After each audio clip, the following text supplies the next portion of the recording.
You know, I wanted to make this a wine only.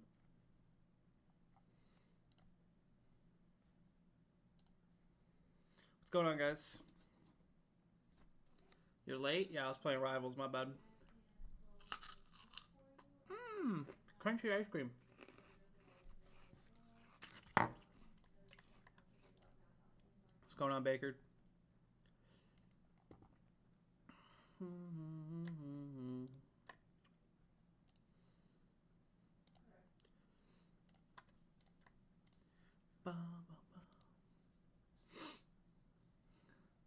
Lead me by the hand.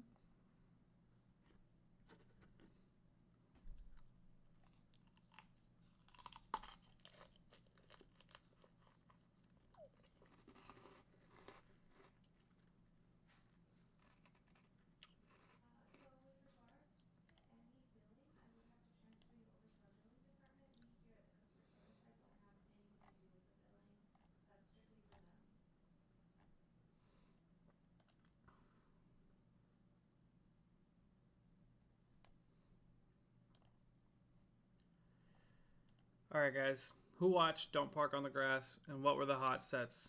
Hit me with it.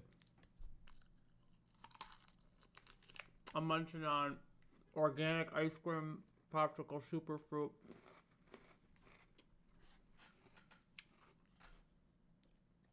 It's the good shit. How am I feeling? Definitely better from before, but still a little sniffly sometimes. Mia versus Louise. Okay.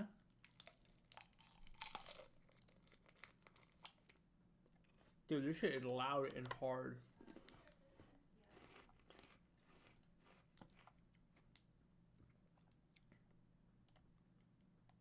Soy saucy, thank you for the 5 months. Appreciate it.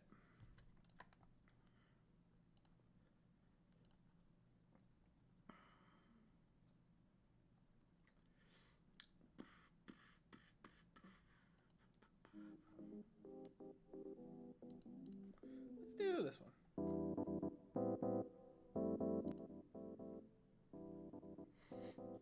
Sparkle Mia was aight. Doesn't sound very exhilarating. I'm surprised Mia took a set though. I'm curious as to how he took a set.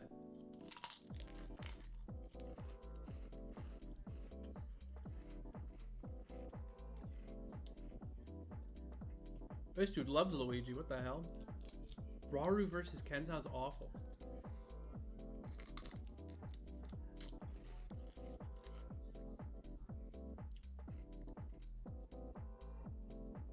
No, I didn't do any content with Chunky.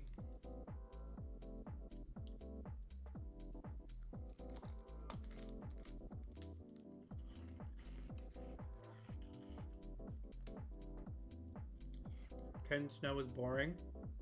They're both turbo campers. As a Luigi enjoyer, Rauru Ken was ass. Hell yeah.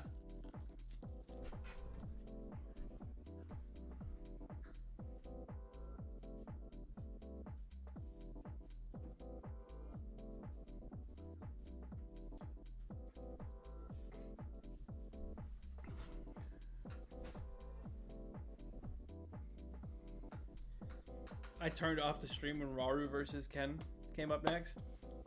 I get that. Oh, I probably shouldn't. Oh, who fucking cares?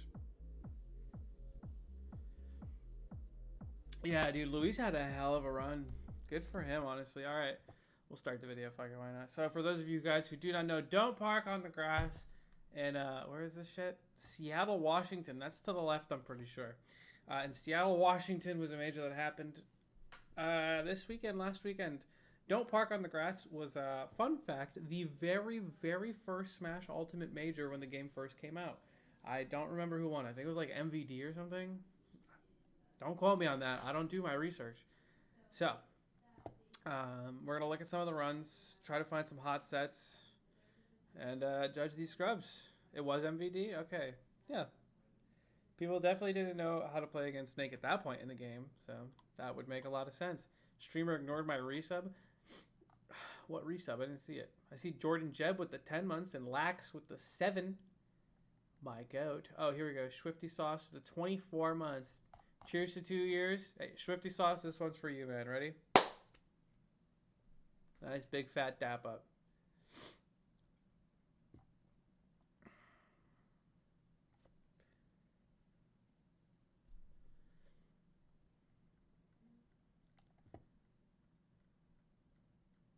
Clean dap. Thank you. Thank you.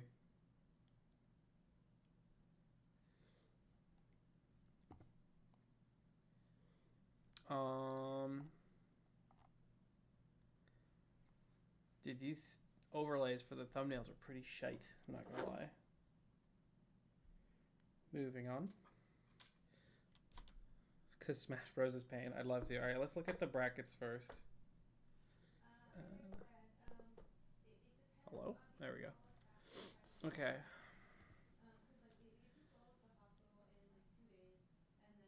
Hungry Box for quad stream. Galint for main. I'm not watching a fucking quad stream for a VOD review, dude. You can't make me. I'm interested in Leffen versus Cake Assault low key. Wondering how that went.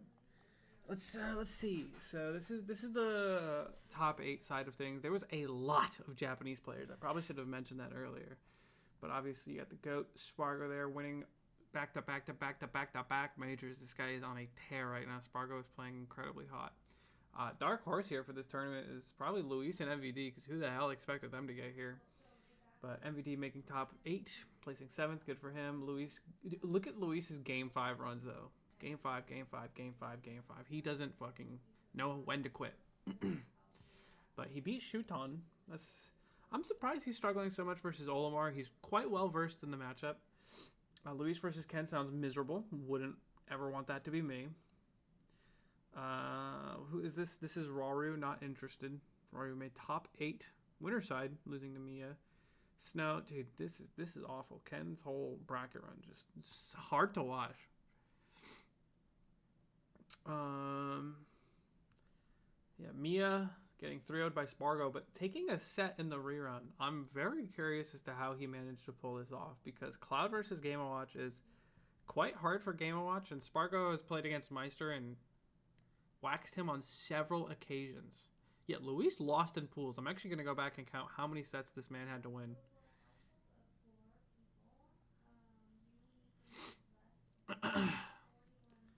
So he beat 1, 2, 3. Wait, I don't have to do that. 4, 5, 6. I think it was 6 sets and losers. So maybe he had to play one. And no, okay. Dude, he played 6 sets and losers. That's tough. That's a tough one. There's a lot of game 5s in this as well. MVD Spargo being game 5 is not what I would expect, to say the least.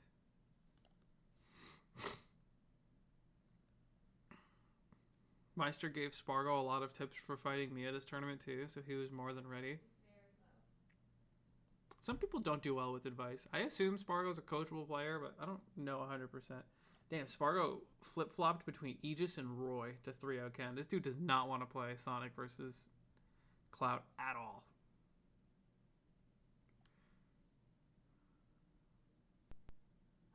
One ban full DSR? That's an awful rule set.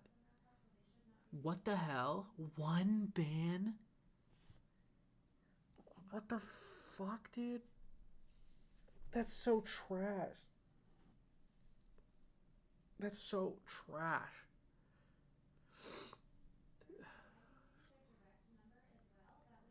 Anyway, Tarek went. He didn't really have a hot run. I'm curious, who did he lose to in winners?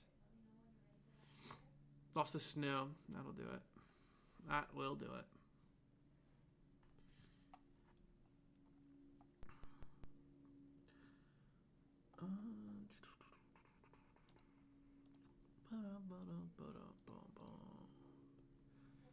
MFA almost made top 8. Too bad, bub. Lost to Luis, who's good at the Olimar matchup. He had to play Lemon. He went game 5 with... Is this a Japanese Ike player? Where did this dude come from? Yeah, I guess for people who don't know, this can be a learning opportunity for people who don't go to tournaments. But DSR stands for Dave's Stupid Rule, which it's, as Sibo says, you cannot go back to a stage that you've already won on. However, most tournaments run modified DSR, which means that you cannot go back to the stage you most recently won on. Damn, Opsign beat Ouch. Oh shit, we got a ZSS run. Damn. Fake losing matchup right here. Damn, I wish he made it a little farther. I would have loved to watch some sets. Did he beat anyone else impressive besides Ouch? That matchup hard. I'm surprised. Nope. Didn't really beat anyone crazy. Your mic's pretty low? Nope. I don't agree. Beat Flame? I've never heard of that guy.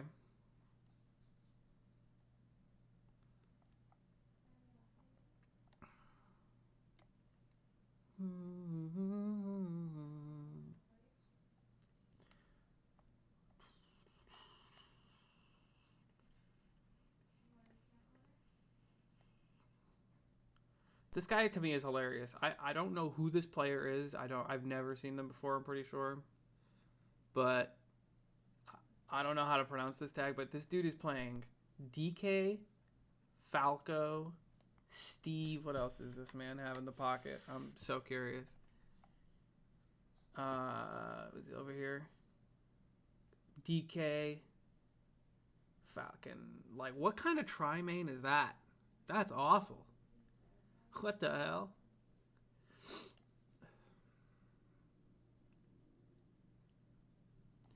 All right. Anyway, let's look at the top 8 and see if there's anything worth watching from there.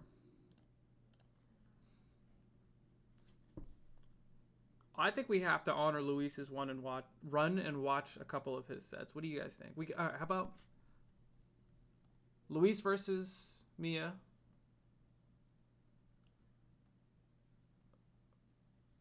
And maybe Grands? Spargo versus Mia? Ken Luis? No. You love Sonic. We're not watching that. Tora? Sure.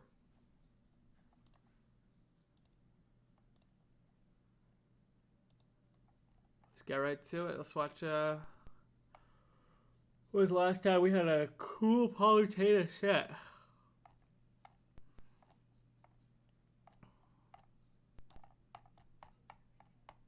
Hello?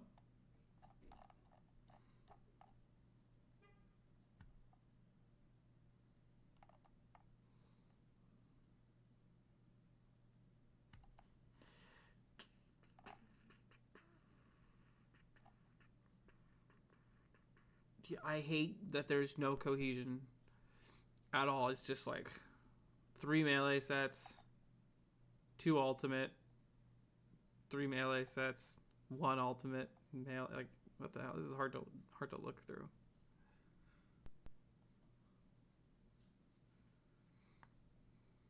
Is there a playlist? Doubt it. Between sets here, trying to figure out how to dig deep enough to overcome the number 2 player in the world. In the world, my boy. Mia. And Mia, the number 2 player. Oh, business. Louis Money has That's crazy. beat some guys in his That Luis made it this far, straight up. It's like a pretty good run for him too. If you think about all the characters he had to fight, he played against a lot of Olimar, which he has a lot of experience against. He played against Snake, which is a good matchup for Palutena. Playing against Sonic, on the other hand, that is not so fortunate. I'm not sure how the matchup specifically goes, but yeah. You know how it is. You know how fighting Sonic is. Nobody actually wants to do it. What else do we have? He fought against, obviously, Game & Watch, which is a good matchup for Palu, or pretty good. I don't think it's like... It's probably just like a winning matchup. Having just good spacing tools and long-reaching aerials is just good versus Game & Watch in any capacity. She has the ability to kill like pretty early.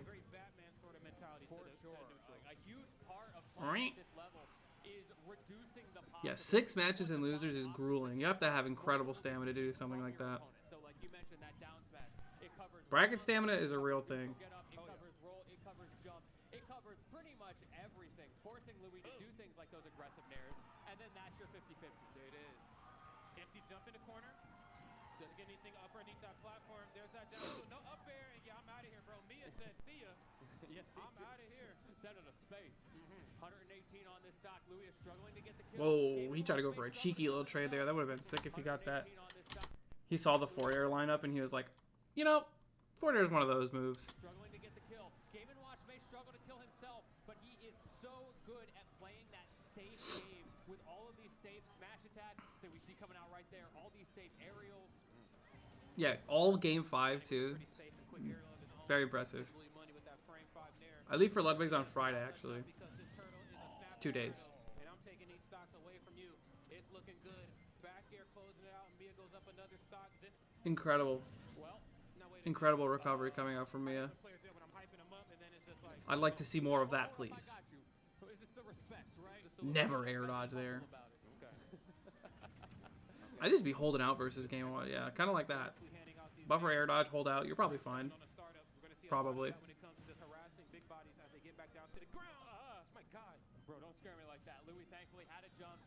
Bro was flirting with the up smash with that one. What the hell? I mean, this circus is starting to take him to town. It is. It definitely is. I hear the music. I hear the right now, man. It's getting louder. Yeah, and Mia right here. Look, that circus may not have 3 rings, but it's definitely only got 3 stocks, and we are down to the last Luis one. The main event here is a high-ranking member of Team Fundies, by the way. For people who did not know. We get to see options like that actually kind of come out in the later portion of the match. Oh my God! Drag down into the standing jab. Doesn't get anything off. His spot dodge in the corner. You better. He's out.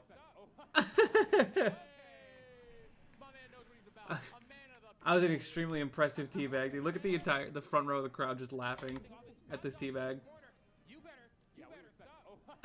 If he got that, dude, if he got that grab, that would have sent a message. They fuck with it. Dude, Spargo is hella unimpressed. Do you see that kid over there? He's like, I'm whooping anyone's ass. Who makes it to grands? Oh, he cracked a smile. And then he's like, wait, I'm on camera. Look at dude, you can see the moment that the smile disappears from his face. Look, look, look. He's like, ooh, that was a little entertaining. Wait, I'm raw. Wait, nope, I'm a badass. Nope. Yeah, no. Yeah, it was pretty cool. Whatever. Yeah. Anyway. Mia looking so comfortable in that game 1. Louis struggling to find answers. I feel like he was starting to get back to the last part of that. You know, I'm going to keep the mind in it. It's about having a good I can turn up the video a little bit. What's up, Zap? Yeah, he's simply too cool for school. And both sides, of course, having a good time. I maybe argue maybe Mia a little bit more than Louis Money. I think so. Maybe a little bit. Just a little bit. Should have turbo teabagged. He probably would have had a better punish window if he did. Let's see what the adjustment's going to be. Immediate drop down there. We juggle. Nothing off the upper, and I like that. Forcing the air dodge and then using that to ban on another option on the way down. Mia has option coverage galore. And I think a key factor of that, he didn't just take 55 in a true combo damage. No. That was multiple reads on the defensive choices from Louis Money. And that means he's pretty comfortably reading. He's in a little bit of Louis Money's head right now. Dude, that's the worst. Look at this. He's pretty You like dash up on his shield, and you're like, all right, I'm going to mix him. And he tried to jump over, and Mia angled the up B to the right. It was supposed to be an extra defensive up B with no intentions of comboing or pressuring, and it still just worked out. In game number 2. Well, it also goes to show like how dangerous Nair is. Fresh out the gate, of course, it's going to be used to combo, and it's going to be used to combo even at later percents too. But then up close, that move is so fast. I don't know what the answer is out of shield for Palutena outside of just maybe holding shield and rolling out the way.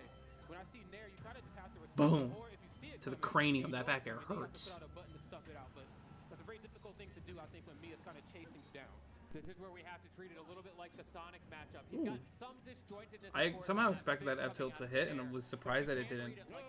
Wow, good recovery. Throw out that discount lightning kick, that back air, even that up smash in the same way you do against. Boom. It hurts. That is another thing that Palutena has that's extremely useful in the matchup is the fact that her down tilt can actually contest his up B. Now we might start to see the other side of the coin for Mia. Like, well, like as far as two framing goes, a lot of characters just have to watch him grab the ledge and hold that shit. Also, it's a strong keep away game. I have the lead, which means I get to play kind of this bait and punish. Oh, and punish he does. Douche. Okay, Louis Money right now playing for all the chips. Gets the Nair. Darn. Did he just teabag back? Okay, Louis Money right now playing for all the chips. Gets the Nair. No, he didn't. It was just I confused Game and Watch's idle animation. There's back here. Let's see if we can get in the corner as well now. In the opening one of the opening interactions, of course, in game. Oh, not the run up grab. Really well in the corner. Meister been getting cooked for that for years. Special into standing jab into something. I want to see a little bit more of that comeback out. There's the reflect.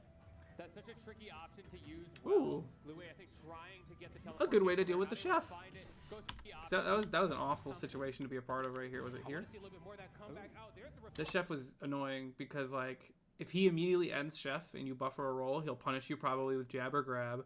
If you do neutral get up, you'll get. If you do neutral or jump get up, you will get hit by the little bacon bits at this point. If he continues to mash, so he just like held back, weaved through the schmeat, and just teleported over.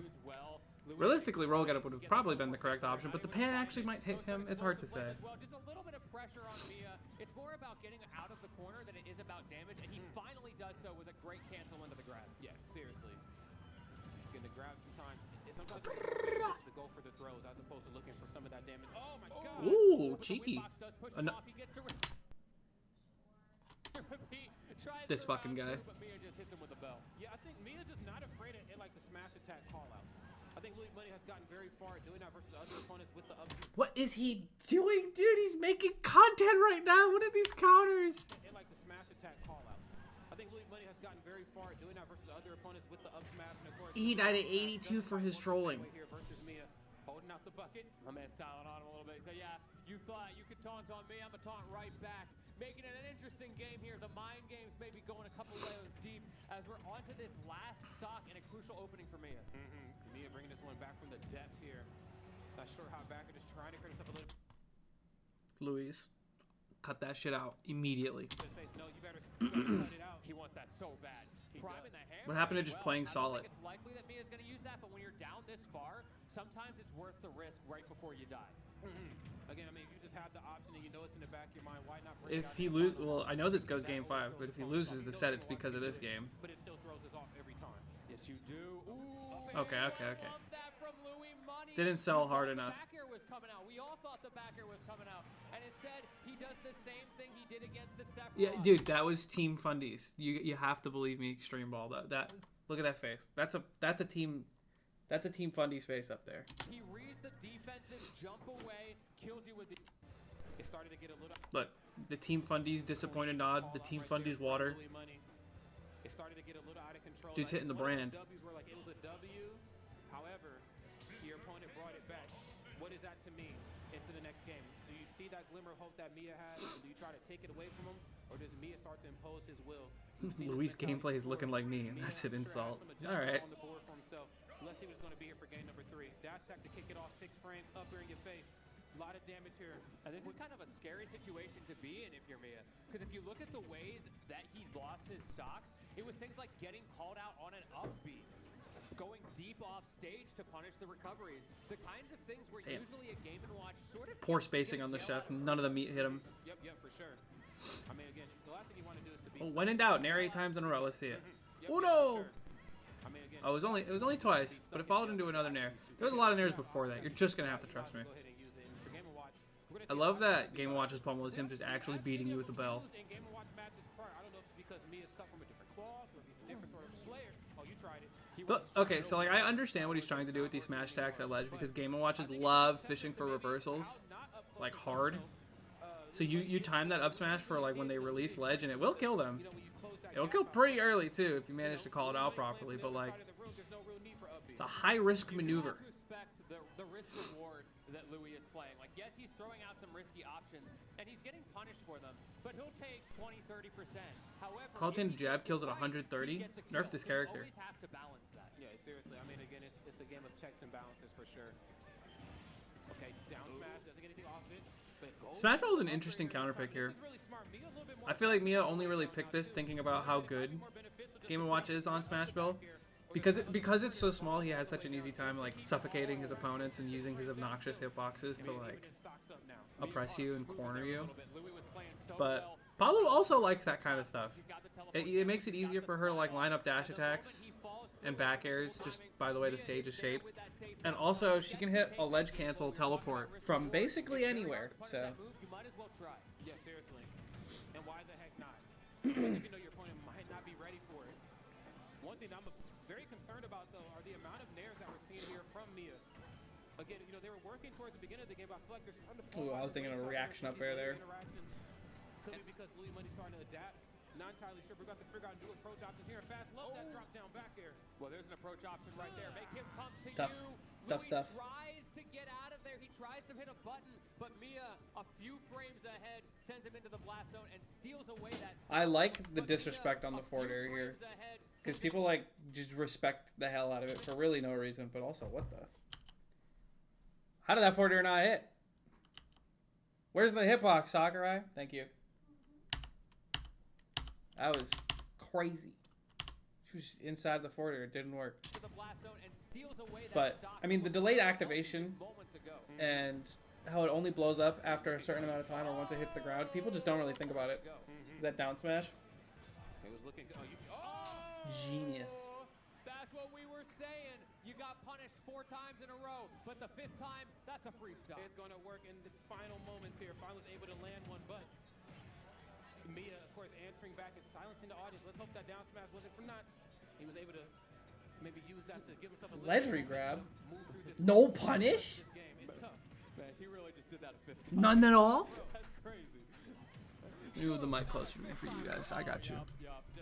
Just Louis Money things, man. Your favorite player couldn't do that. Only Louis Money can do that. That's the moneymaker right there. It most I feel like people don't complain about Game & Watch down tilt enough. It's fine. It's just pretty strong. It's just another broken part of his kit. I don't even say broken. I think it's just a good move. Managed to get back to stage afterwards, but giving Mia stage control at this point in the game is incredibly That's dead, yeah. scary, and You know what Luis is thinking is that you miss all the down smashes that ledge you don't go for. 100% of them.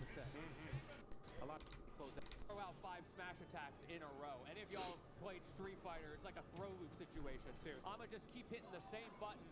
No, that dude almost has the. Dangerously close, especially with how great Mia's been playing in the corner. Neutral special for the conditioning, and dash attack every time needs a lot of respect.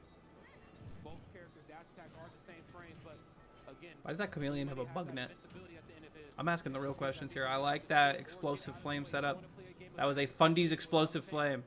Good aim. Up air as well. The lack of fear is starting to show again. We've seen that from both players at different parts.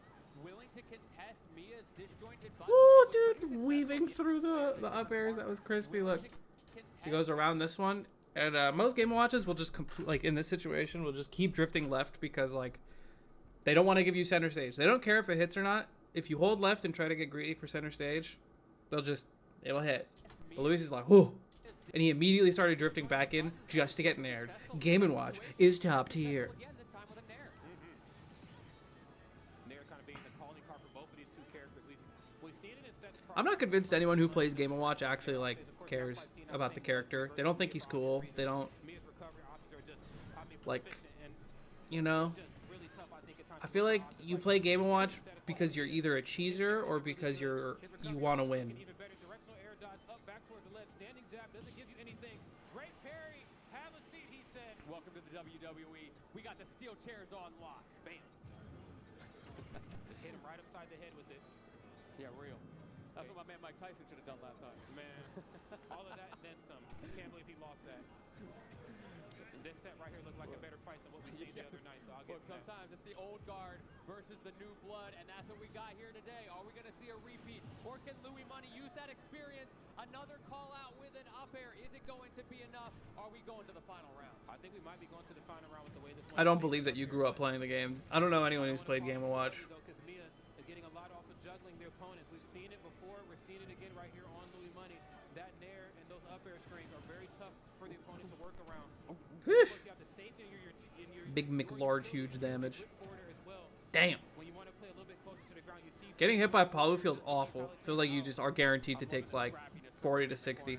Falling out of the nair, and he was able to somehow find a way to get a fade back forward air before. We should watch the Mike Tyson fight on stream. Got so much damage. Yeah, that's a good way to speedrun getting banned. On the back foot in the corner to the point where he does a double roll mix. Oh, what that? That was fortunate. that clank, and I don't know what I'm more mad about, but clank doesn't matter. We're getting this stock taken off the top. Louis Money looking good and looking positioned to force this into a game at number 5 situation. Just has to milk this second stock of his. Sakurai himself predicting this result, trying to add to the flavor some excitement. Dude, he's doing it again. He's just perfectly going around the up airs. He's too good at it. For this moment, and now the question is, will Louis be able to take it to the bank? Well, we're going to see if Louis will be able to deliver. We heard that Louis Money does really good. Trying to do that down smash shit again. But getting to catching those landings, baiting the early up B. Recognizing Mia's tendency to tech in place because, I mean, you're up against a pretty slow character. You don't want to give away stage. It makes sense most of the time. And now Mia, he has to answer back. Finds that turtle, doubles down, but that one wasn't safe. That was really smart right there. Yeah, that was really smart right there for Mia just a moment ago. Why did that even almost kill? Longer than Palutena. This little light of mine not shining today. He tried to release the up smash a little early so that he wouldn't get punished in case it did play out like that. Reflect again, Louis just doing little things to throw him off, make him uncomfortable. Mia not afraid to pressure, but also playing so safe. Every time you think you have an opening, he's got that frame advantage.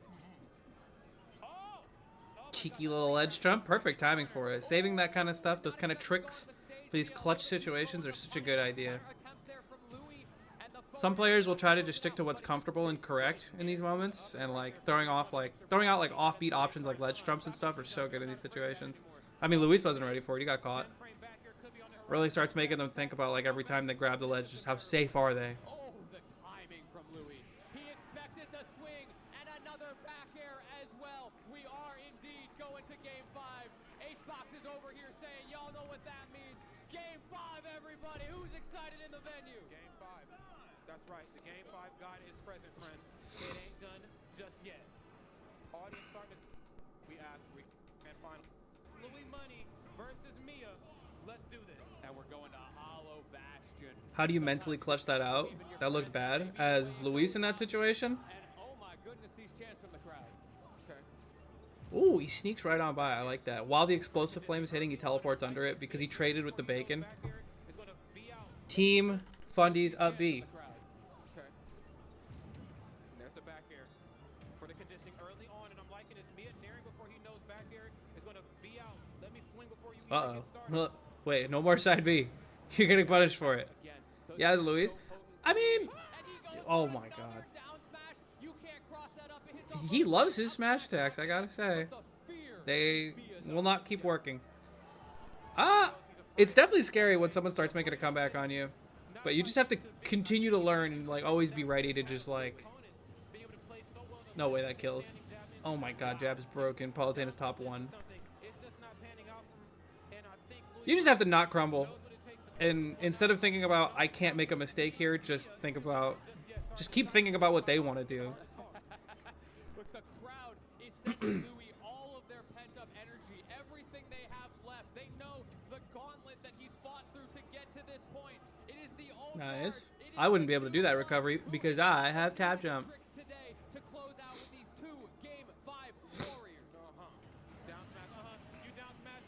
Me, I A little bit of a panic recovery. Not sure I agree with it. I like that. Anything you can do, I can do with slightly better frame data. And now Louis Money, he's got a 30% lead, but that's not a whole lot. I like that he held the shield there. But you know, we will Ooh, dash tag. Stop mashing on me. Stop mashing on me. really good. There's dash attack up there. You better get up off that platform. We have not quite seen as much Stop it. with the up air on Louis Money's side as we have from Mia. Mia's gotten absolutely his money's worth out of up air, but I think he's kind of dialed it back a bit since he knows that Louis Money will decide to reflect those. That's an interesting option for me. He went for an up smash at 0 against Louis. Talk about risk reward. Very interesting choice there from him. You have to wonder, what's he trying to cook up with these mix-ups? He needs to find something. Yeah, he needs to find it fast too. This match could spiral out of control. Both sides keeping this joint airtight.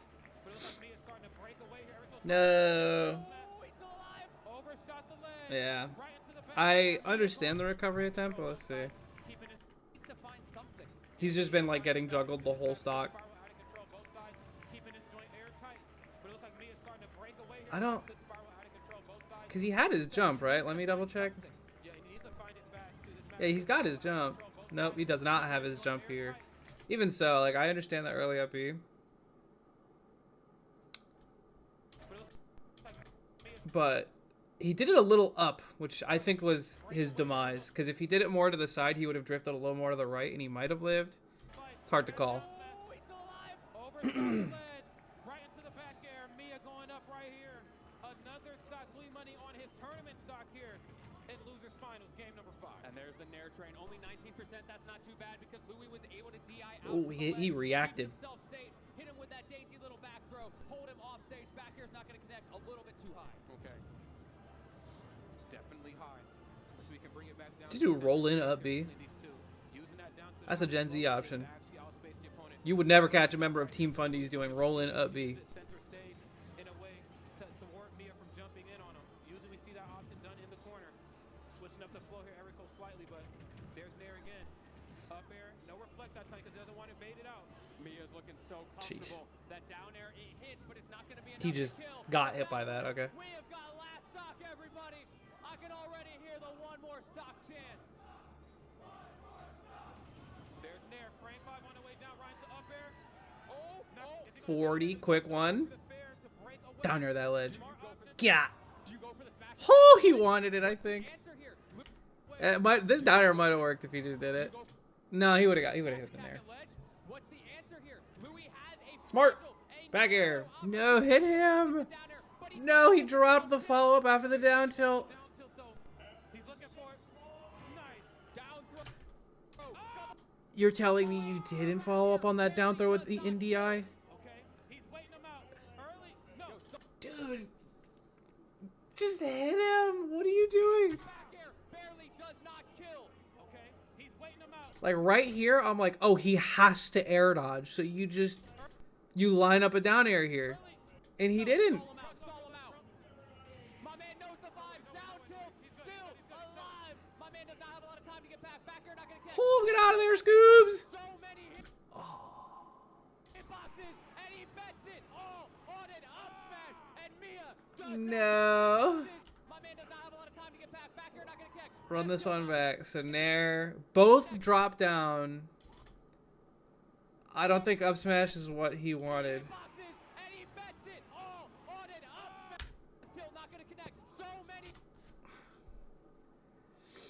I feel like jab might have been the move there, but I don't know. I don't know what he wanted, but it wasn't that. Up tilt maybe? No, I don't think up tilt would work. Ugh.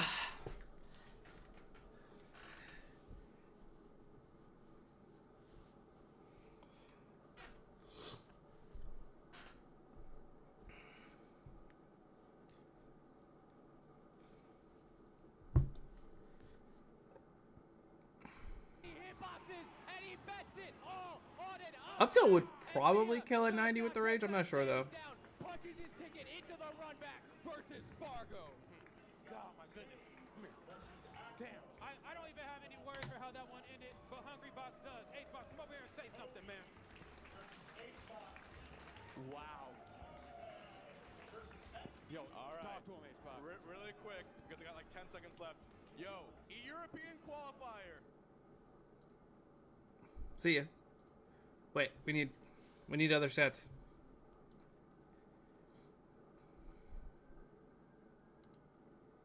What's up, Jenks? Thank you for the 54 months. Appreciate it, man. All right, we'll skip through this. I actually really only want to watch set 1 because I don't know how you beat Cloud as Game & Watch. Like until you actually watch me play. Especially V Cloud. That I knew was phenomenal, that I knew was extravagant, but this is a player that can actually win this whole thing. Absolutely. There are so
All right, let's watch. subtleties to the game plan. You look at it on the surface level and you go, yeah, it's Game & Watch stuff. And then you look at the intricate things. Why did he win that last set? Because he was jumping in neutral the whole time, and the moment that it mattered, he waited and he held shield. Okay. And not holding shield right here is Mia just eating all. Yeah, I mean, Damn. the sword is getting busy. Fat It is 65% off of like one opening. Jesus Christ. It's gotta feel good. Right there, this insult to injury. Up B, you better get off me. It's crazy. Like a 65% string, right? That's like more than halfway to kill percent in a lot of situations. And he delayed that up as much as possible. Oh my goodness.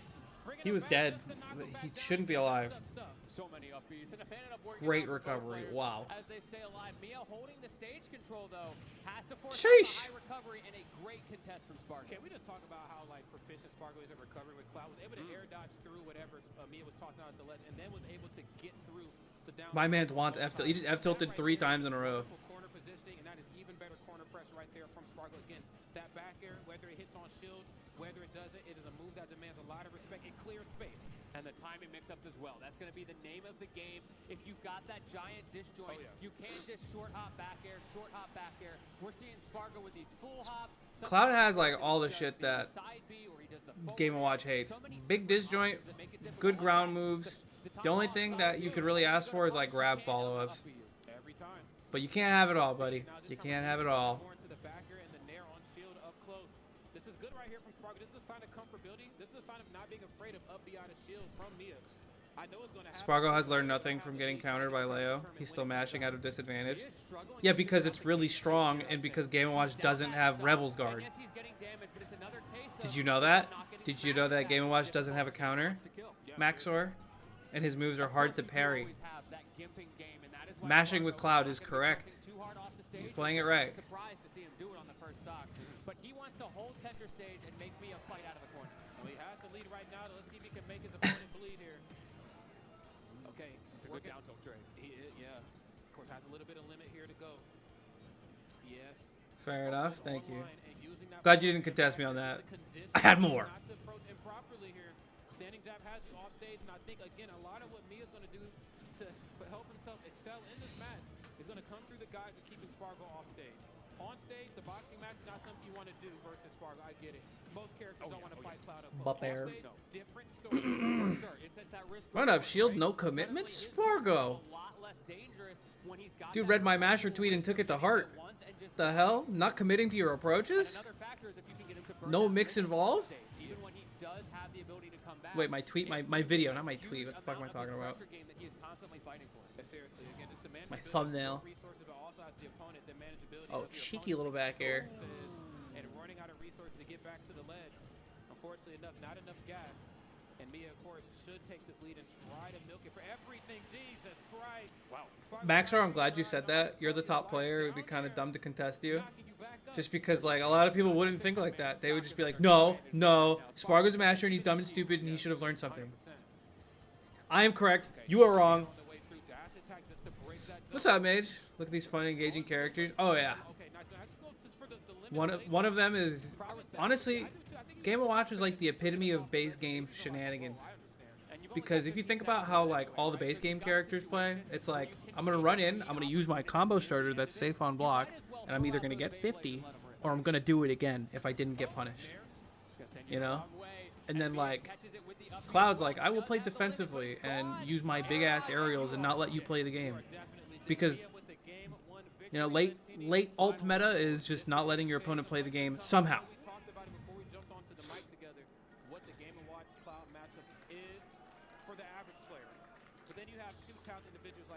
Damn. They got Ken filling out tax forms immediately. Holy shit. It is uncomfortable, it is bad, you know, but it's not undoable. Exactly. It is never undoable. That is the beauty of platform fighters, of fighting games in general. If you know what your opponent is going to do, it doesn't matter if you're the best character in the game or the worst character. There is always. So I think I know what I'm talking about. Do not count yourself out just yet. Mia right now with a pretty strong start. Of course, we've seen a lot of the nair chains come through in a big Whoa. way. Catching Spargo. Back air not coming in clutch for Spargo? What the hell? Back air, short hop forward is in for good Nice. reason. One of Cloud's strongest opponents. Parry Blade be my goat. You jump in properly, I'm up with I don't think that's what he wanted. You're gonna eat a lot of percent. Yes, you are. Those percents become so palpable around this point because Mia, he can start to throw out some hitboxes after his nairs. He can hit you with the up. Wise air dodge. Very early, but very wise. Like those smash attack reads, and Spargo has to be very careful because you guess one time. Some clouds are just unwilling to, like, just not spend the limit. And I like that Spargo doesn't do it sometimes. He's like, no, the stats that limit gives you are good enough. We're just going to rock with it.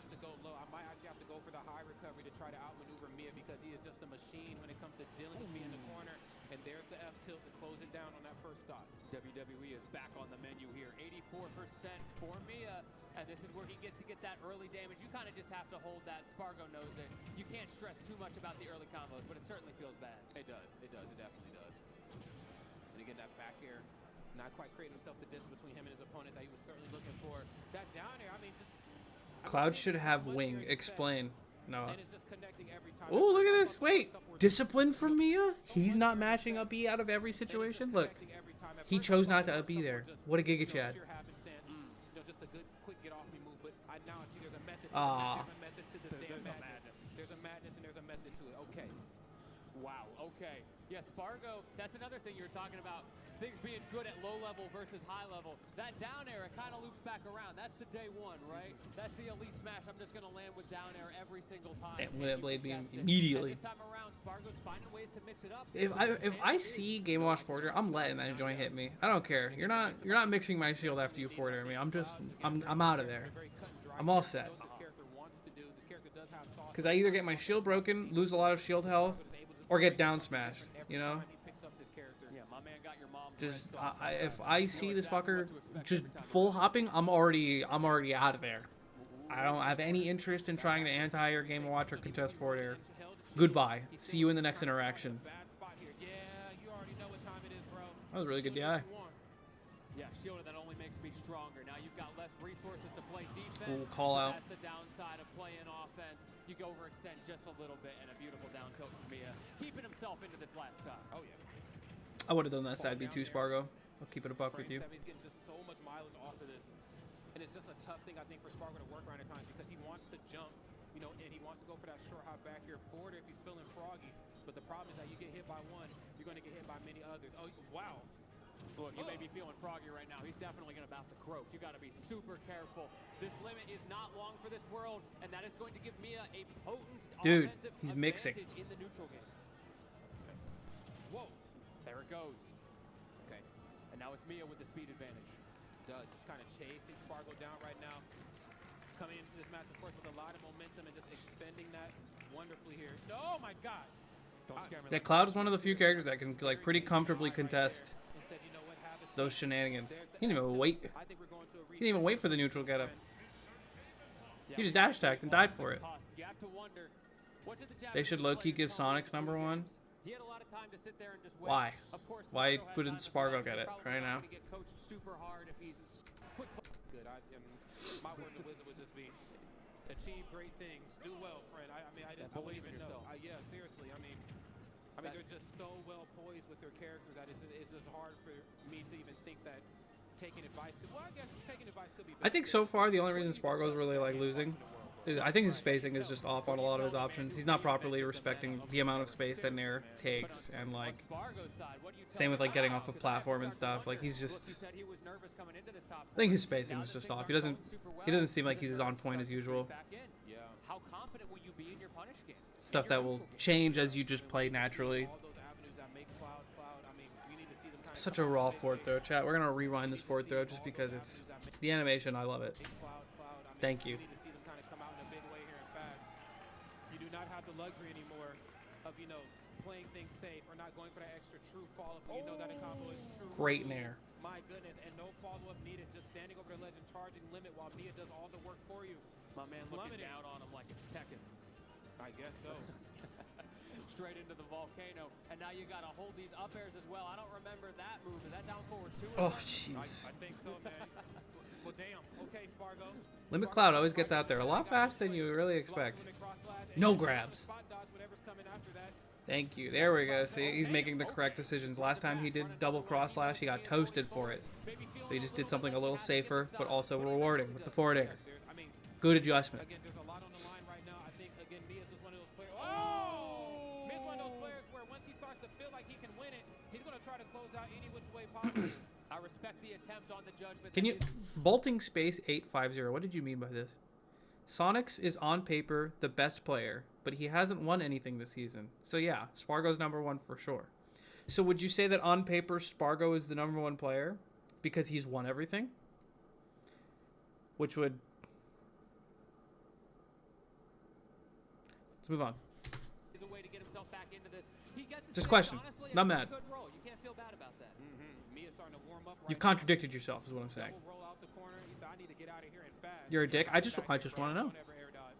Yeah, you thought he does get the limit. Oh, and he had dude, saved his what a jump. recovery! Look at that. Back here, bro. Yeah. Don't ever air dodge. Yeah, you thought he does get Drift the limit, out. though, and Don't he ever saved back air his me. jump.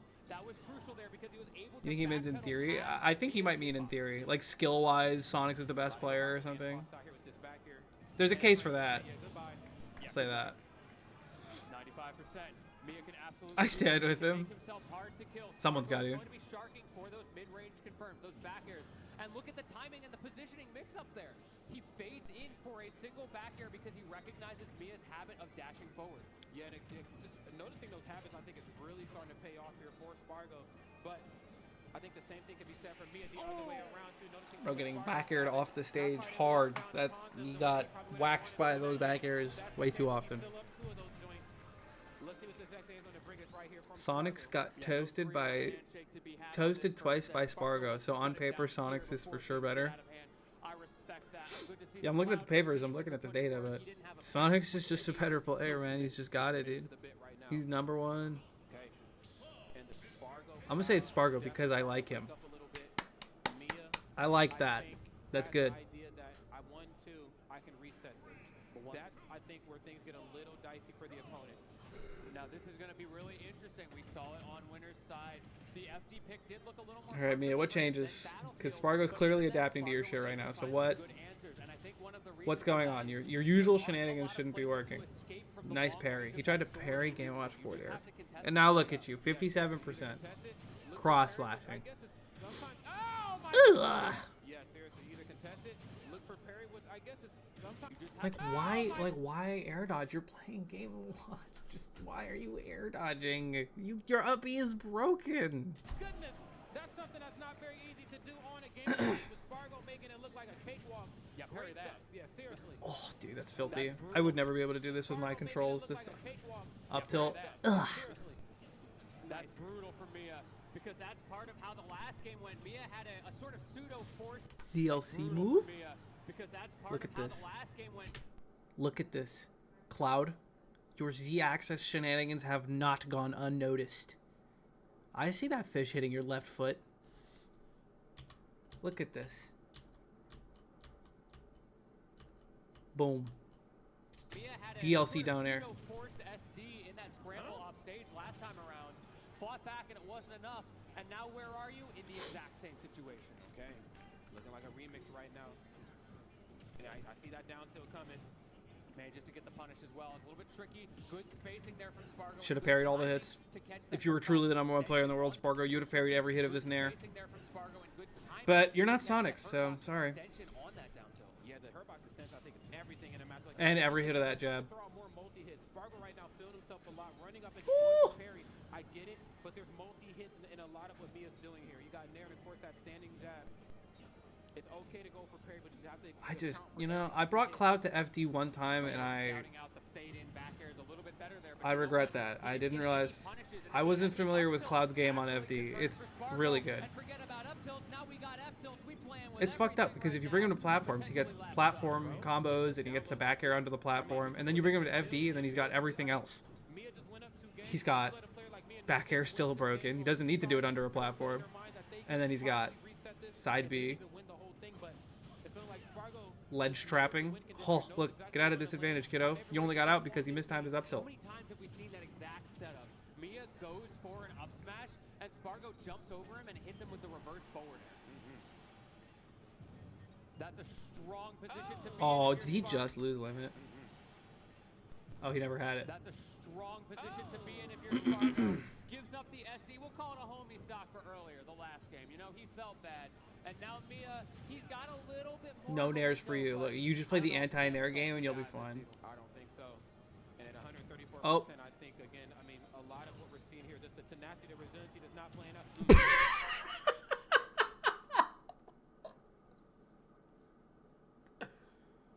Oh my god. That's my favorite interaction I've seen in a long time. 4%, I think, again, I mean, a lot of what we're seeing here, just the Dude, I thought so many thoughts. Let's go through my mind. He hit this nair, and he didn't go for a follow-up. He just let him tech, and I was like, oh, that's new. I've never seen a Game & Watch do something like that. And then he hits the down throw, and it's like, oh, okay, he's cheesing, so it's okay, cool. He hit a 7, so we got apples going on here. What's he gonna do? Is he gonna eat the apples? Is he gonna continue the aggression and just completely ignore the apples? And then he hits this middle of the line, delicious, and buffers a dash attack immediately. And Spargo was like, what are you doing?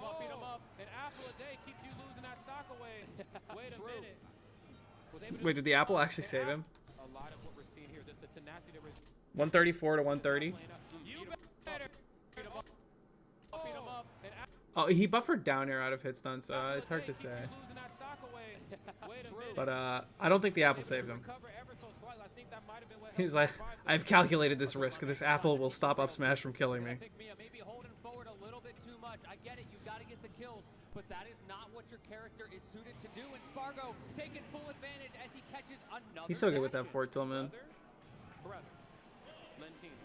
This is feeling kind of spooky.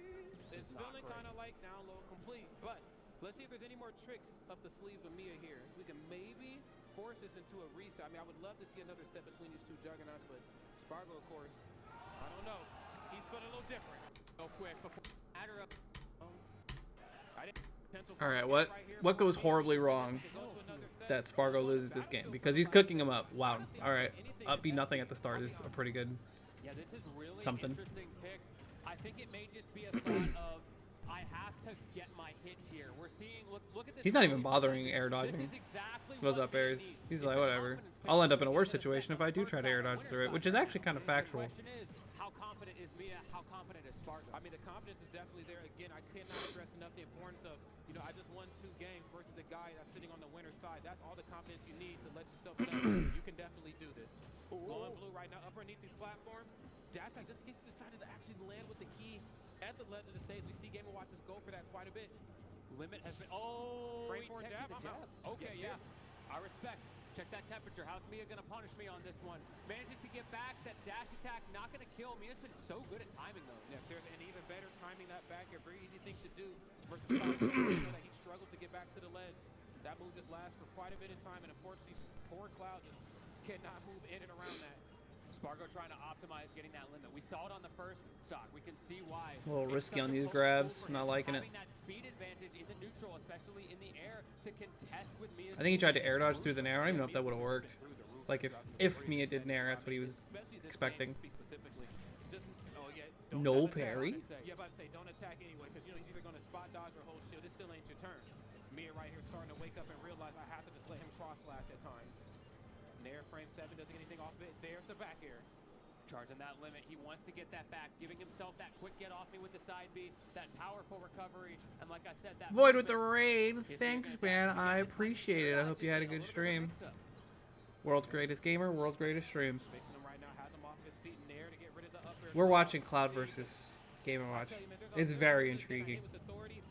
How Spargo can lose such an easy matchup. That is visceral. It comes out of the screen and hits you. What? A little confusing. All right, sure, whatever. I don't know why he was like he had Mia cornered and he wasn't back airing. It's unheard of. Mia has been like parrying, but like who cares? You're not gonna get punished.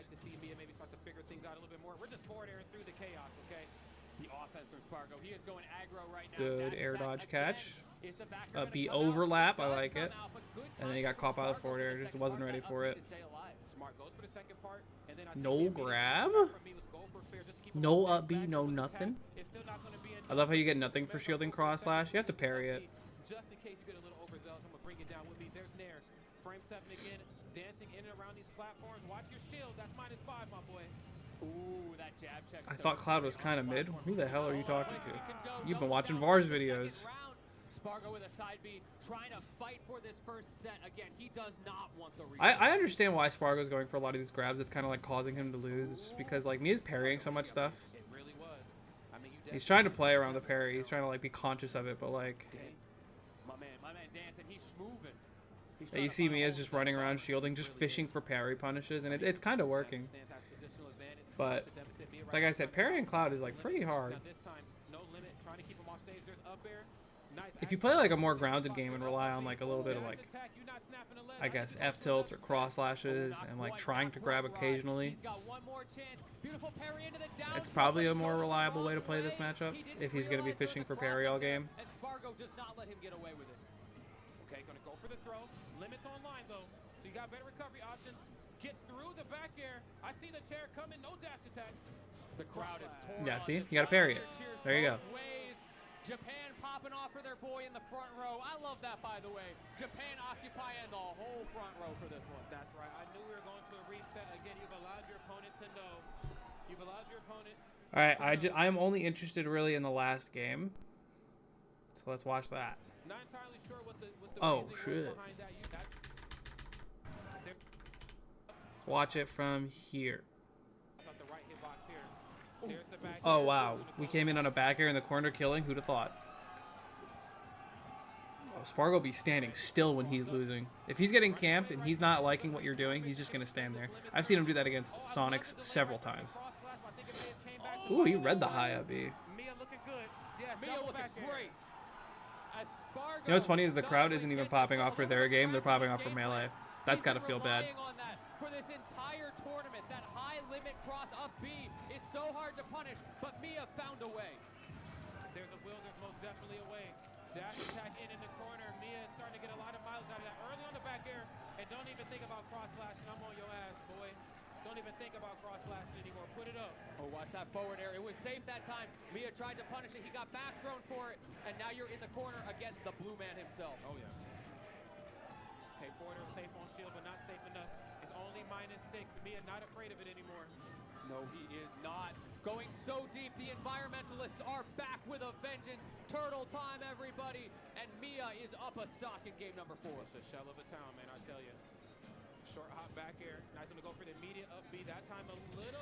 If he wins this game, Not how? entirely sure what It's the not going well. was behind that. Usually we see up B pay off a little bit better when they're face to face, but maybe trying to throw him for a loop and take these platforms away from him. That nair was so late to get Mia all of that advantage. Down smash as well. Caught shit jumping. Spargo going straight up to the blast zone. But I love that Mia doesn't punish it because he sees the blue. It's not worth it. Mia playing out of his mind here. Looking poised and ready to push this. to a Roll game. get was scary there. Spargo out just yet, but I have seen this behavior from Mia time and time again. Oh, yes, we all have. Runs right He's up doing to these aerials a little bit higher on his shield, it seems like. Nice, tossing out a longer lasting hitbox just to try to outlast what Spargo's bringing. Or maybe just that one. Air dodge right here. No, absolutely ever do not. that. Not with that little end lag. Mia finding better places to use that move, Greedy but up as soon as smash. he Spargo does, is doing a lot of like Spargo jumps out of once shield again and just answers it with the forward fishing air. for a lot of He aerials goes back despite air your once parry again. game. Speaking of that So tilt, doing up straight smashes like back that is an forth, and interesting Spargo choice. comes out on top. Bro, 105 with some limit. Wait a minute. Yeah, you gotta believe. He might be in it, ready to win it. Yes, he It is. reeks of doing what you think will work as opposed to thinking. Okay, he's got him in the corner. Gonna go Period. For the backdoor, of course, has you off the stage. Now, how do you use limit here is going to determine a lot here in this match. Gonna go for the high recovery. No forward air. That move minus. Ooh, he's out of there. He's schmoving. Spargo still would have been Jab check. He's gonna be able to Why? Get that limit back. He's not going to take enough damage for it, so he has to go for the raw charge. Instead, he's going for the positional advantage. It's a risk for Spargo, but it's paying off right now. Okay. Back air. 97. That DI was not good. I need this limit. Pixels You away. Oh, wait a minute. There's fair. Goes for I the like it. oh, wow. End game grab. has Spargo brought loves it that shit. All the way back from the depths. He took a stock almost completely uncontested. He goes for the trump, and when he needs it most, that limit speed coming through. Spargo with the pop-off. This is a good mix-up. Of Don't Park on the Grass 2020. That's pretty good. It's pretty good. I like that. I like that ledge trump at the end. See what I was talking? I said that earlier with the Louise set, where you save those kind of offbeat options for just such an occasion. Wait. The link came back out for Akla? What the hell? This shit definitely is not working. Yeah. too much off the grabs after. Where's the game Dude, count? the Oh big thing shit! Don't too, tell me Zane's it's been trying working. to, like, full hop his way out of new. Can't be hopping like this. No. Yo, he's trying to put the muzzle on the big dog. He's like, oh, bro, relax. It's my time. This is hilarious, by the way, that Great this spot works. dodge as Okay. well. That the Every number one little hit player in the just world hurt can just Zane lose right to now. Link. Yeah, it's looking. GG, shake my hand. Wait a minute. Not even See, getting like I the- don't even think going for tech chases is the way. That just takes too long. You need damage fast, Zane. We can't be having these 20-minute bouts. What This the is too hell? much time No, for I never Echo played to Melee regroup, competitively. You know? and set up. And yeah. Okay. Oh my god. Oh, see, he tried. Caught him with the head. Like, what is just stopping the Mars from smash getting is in there and ripped. beating your ass? Genuinely. Oh, Nair. All right, never mind. It's just like ultimate. That just might be That's it. it. Oh, Oh, no. Okay. But still. Oh, wait Got- a minute. Oh, that was your opening. One more from Aklo. Okay, Aklo. And there it is. They're 3-1. It's the number one Link in the world, to be fair. Oh, okay. I failed to consider that. My bad, dude. Anyway. There you go. That was Dope Park on the Grass 2024 Grand Finals for both games. Thank you for watching. Subscribe to the channel. Eat some chicken nuggets. Comment. Good night.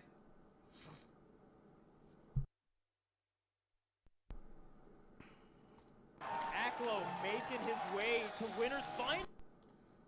Bomb at him. This is just hilarious, man. It forces Zane to- Just losing to Link in Melee in 2024 is one of the funniest things. It's a scary spot to follow up, right? He just ran through him. He's stugging out. Yes, if you mess up, you just get claimed to an oblivion.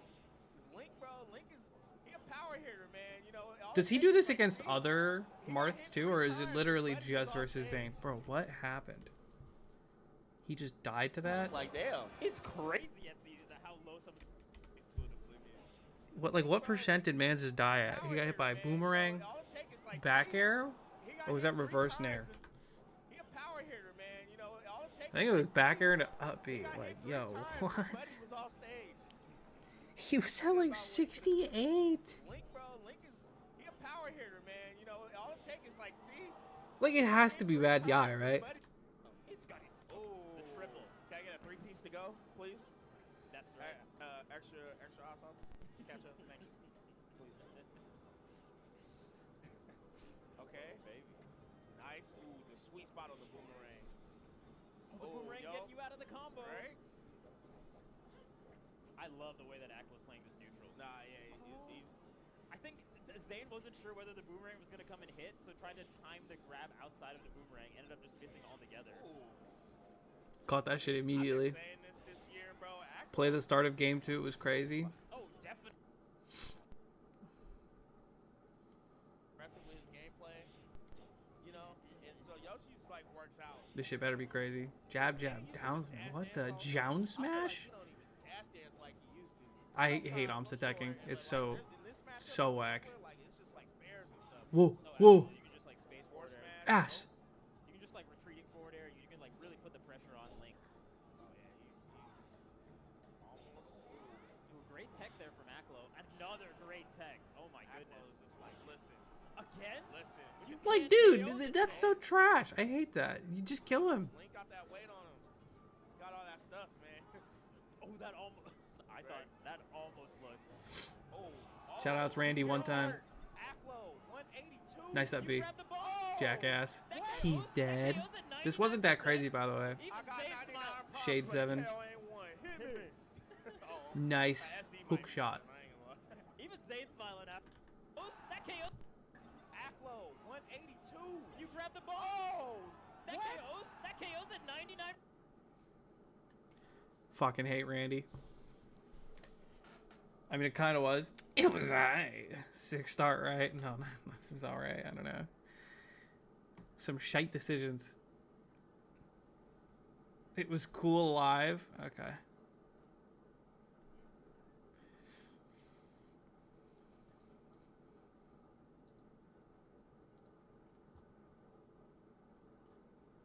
What did you just send me, Hero for Life? What is this? The Game Awards? They still do that shit. Do I have to make an account to vote? Fuck, I don't know. Updates. I'm down to do a little bit of Game Awards 10th anniversary shenanigans.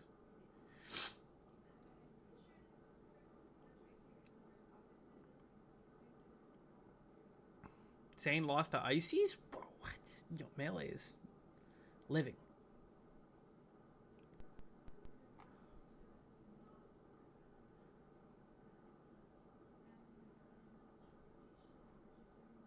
Alright, whatever. It was great with the Ices. Let's see it. Let's see what happened. I mean, this is just small I thought it was IBDW who was really good at losing to random people, and now it's Zane. Well, I guess Zane isn't losing to random people. He's losing to weird ass characters. Yeah, I mean, Nikki has just been consistent. Oh, cold soup. I'm about to do that. Like twice this year, and he just shows up and plays at a top 10 or top 5 level. And he does it with a German accent. That's the weirdest. Me, ich so drunken den. Chat, is over for mixed. Look at my hairline. Game 1 was the best one. Up till hasn't lost his He's getting toasted. Oh, not the Sopo. You know, while we're kind of introing the players. When does the Sopo cook? Oh, man.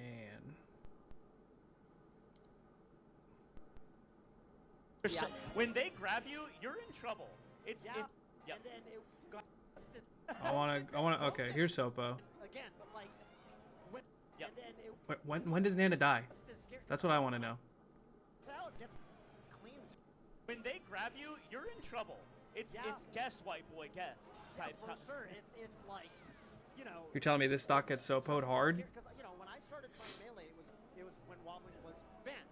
Yep. And then it got unbanned, and then it got banned again. But like, when you know the phrase "don't get grabbed," that wasn't from wobbling. Like,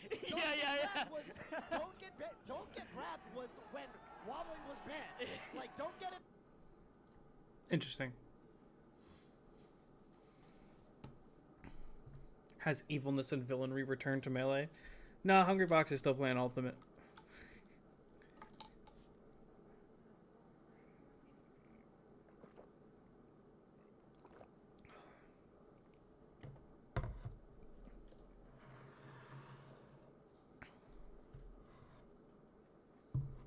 I mean, did Zane end up winning the tournament still? I guess I can see right here. Right. It just says completed. Lovely. Thank you, Stark GG. Sometimes you show the winner for all the other ones, but not this one. Wasn't H-Box in this top 8? Oh yeah, he was. There he is. Oh, Moki won. What the hell? Oh, that was Loser's Quarters that he lost to this dude. Oh my god, yo, who is this guy? He beat IBDW and Zane and Josh, man, and then lost to Aklo. How good is Aklo? Is this dude like top 5, top 10? Like, who is this guy? I only just recently started like hearing about him. No, you don't have to. Your marathon shouldn't include replays, man. There, I said it.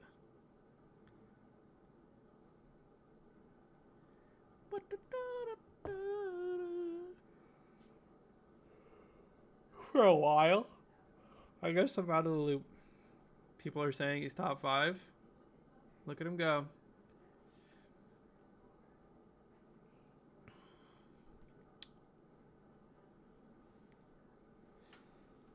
Oh yeah, if there was a rival set I want to watch, it's probably Leffen versus... Sorry, yeah, a rival set would be Leffen versus Cake.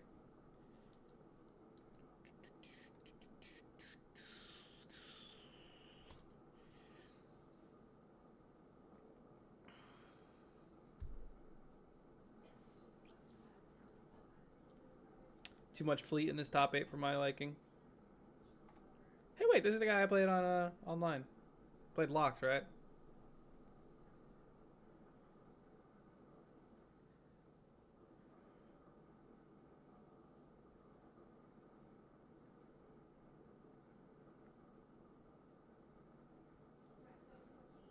Yeah, Cake had a pretty good tournament.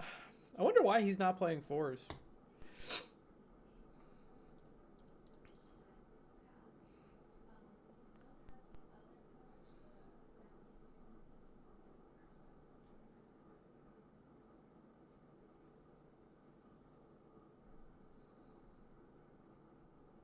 You know it was fucked up because Leffen had a fuck fleet tweet immediately after the set. Dude, he had a fuck Zero Suit tweet after we played friendlies in like 2019. This dude just hates anything and everything.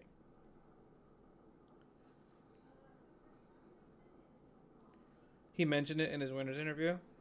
Oh shit. Forge just doesn't have the sauce he used to have. Dude, if Forge doesn't have the sauce, then like what does that make Fleet? Because Fleet is not saucy. Fleet is not cool.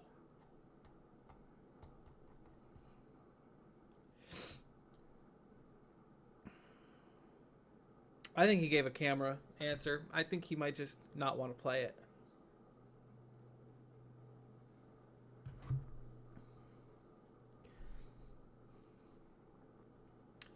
All right. New video, guys. As of 1 day ago. Thank you, Vars the Third, for always feeding us these delicious, delicious, scrumptious little content pieces to react to. I'm so excited to do this. I love Captain Falcon, but I also hate him in Ultimate, so I'm curious as to what the strange problem with Captain Falcon is. And Vars, I don't know if you watch my videos or care at all, but I've stolen enough of your content. If you ever wanted to do a little piece with me, I would be down for a little collab on your channel. That would be cool. Or on mine, whichever you prefer. I don't really care. I've taken enough of your content. I'd like to give back at some point. That being said, not going out of my way to message him. So, here it is. This is a day-old video. This is hot cakes right now. This is fresh stuff. And that is the raw render of Captain Falcon, that ugly-ass character.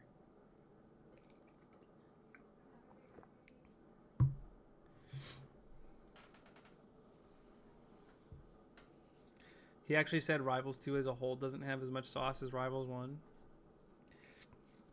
Sure, man. He does have a pocket for us. So he has been playing it, so that's pretty cool. Noah, who was your favorite player growing up?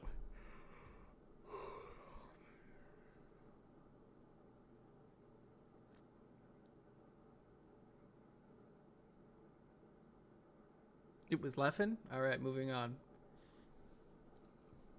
Place episode at first, but I contemplated it for a while and decided it would be better to approach this by itself. If you're meant to select one character that represents Super Smash Bros., most would choose Captain Falcon without a second thought. Not Mario? Super Smash Brothers, you would think of Captain Falcon and not Mario. I think it'd be more accurate to say most people know Captain Falcon from Smash and not from F-Zero.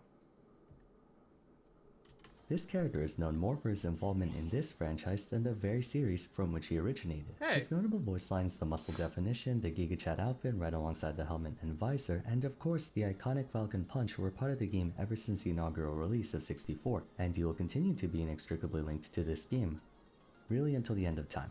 The captain's competitive history has been well documented across the number of... Dude, Falcon is so sick and they made him such a bitch character in Ultimate, and it makes me so sad. Yeah, Kirby is another good answer, Vilmer, for characters you should think of with Smash. Maybe just Smash Ultimate, but not Smash as a whole. I don't know. What's so sick about Captain Falcon? Look at him. He's got Falcon Punch. He puts a lot of effort into his attacks. He goes, Pah! You know, that's cool stuff. He's really fast. channels, all of which I highly recommend you check out to get some much needed context on the length of his career thus far. Having had a fair mix of highs and lows over the past few games, Douglas J. Like, this is raw. Falcon's combination of mobility, power, combo game, and spectacle made him a consummate fan favorite to watch. Yet in spite of players generally looking to be in agreement that he leans more on the side of good than bad, Falcon's had a rather inconsistent showing throughout Ultimate's tenure, fluctuating from low mid-tier to This character trash. high tier, then back down to mid-tier. I want to go over both the intrinsic and extrinsic factors that led to the fall and rise and fall again of Captain Falcon, as I believe the story is a lot more interesting than it looks. As one of the most recognizable members of the Brawler archetype in Smash, typically being categorized as a rushdown, Why does it look like only one of his thighs is extremely juiced up? Is that just me? Like, it's clearly got some beef on it. Like this thigh right here. But this one has been given a lot of extra love. I'm just thinking about his thighs. I think that's a normal thing to do. You guys don't just think about Captain Falcon's thighs? Is that just me? Alright, whatever.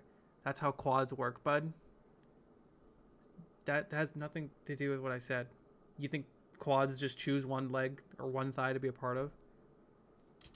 recognizable members of the Brawler archetype in Smash, typically being categorized as a rush. Oh, hell yeah. this chart is going to make a lot of people mad. Down fighter, Falcon's ostensible Okay, now we're going back to it because I want to get mad. members of the brawler archetype in Smash, typically being categorized as a All right. Who is the most defensive? It's these gamers. Yep, I can agree with most of these. Bait and punishers. You think Incineroar baits at all? He's just doing shit. I don't think that this character goes in the bait and punish option. The bait and why can't grounded be over here? Precision camping? Trappers? Ivysaur is not precision. Put Ivysaur in fucking annoying.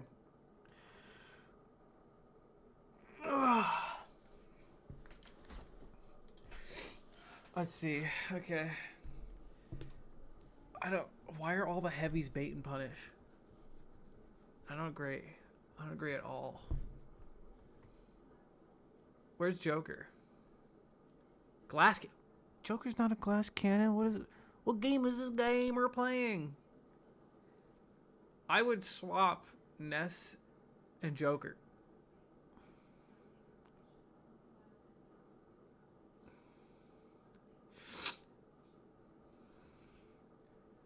Also, Sheikah's like not that rush downy. And neither is Lucina. And neither is Pikachu. This dude hasn't been watching Shiny. Move it. Mewtwo is the true neutral. Mewtwo is the true, I can't think of a word. Middle of the line character. That's just not fucking true, dude. I don't think so. I think, okay, if these are the three mechanics you're going with, he does have a little bit of rushdown elements. Very little. He is quite the zoner. I would put him down there a little bit. And I don't think there's any baits or pun. I'm not baiting anybody with Mewtwo because if I try to bait somebody, my tail's going to get hit. And I would have gotten baited by thinking that Mewtwo is a playable character. So, chat, who would you put in the center of this? Perfect mix between rushdown, bait and punish, zoner. Comment that in the comment section. I would like to know. I'm actually going to read those. Lucina is where Mewtwo is. That's a good one.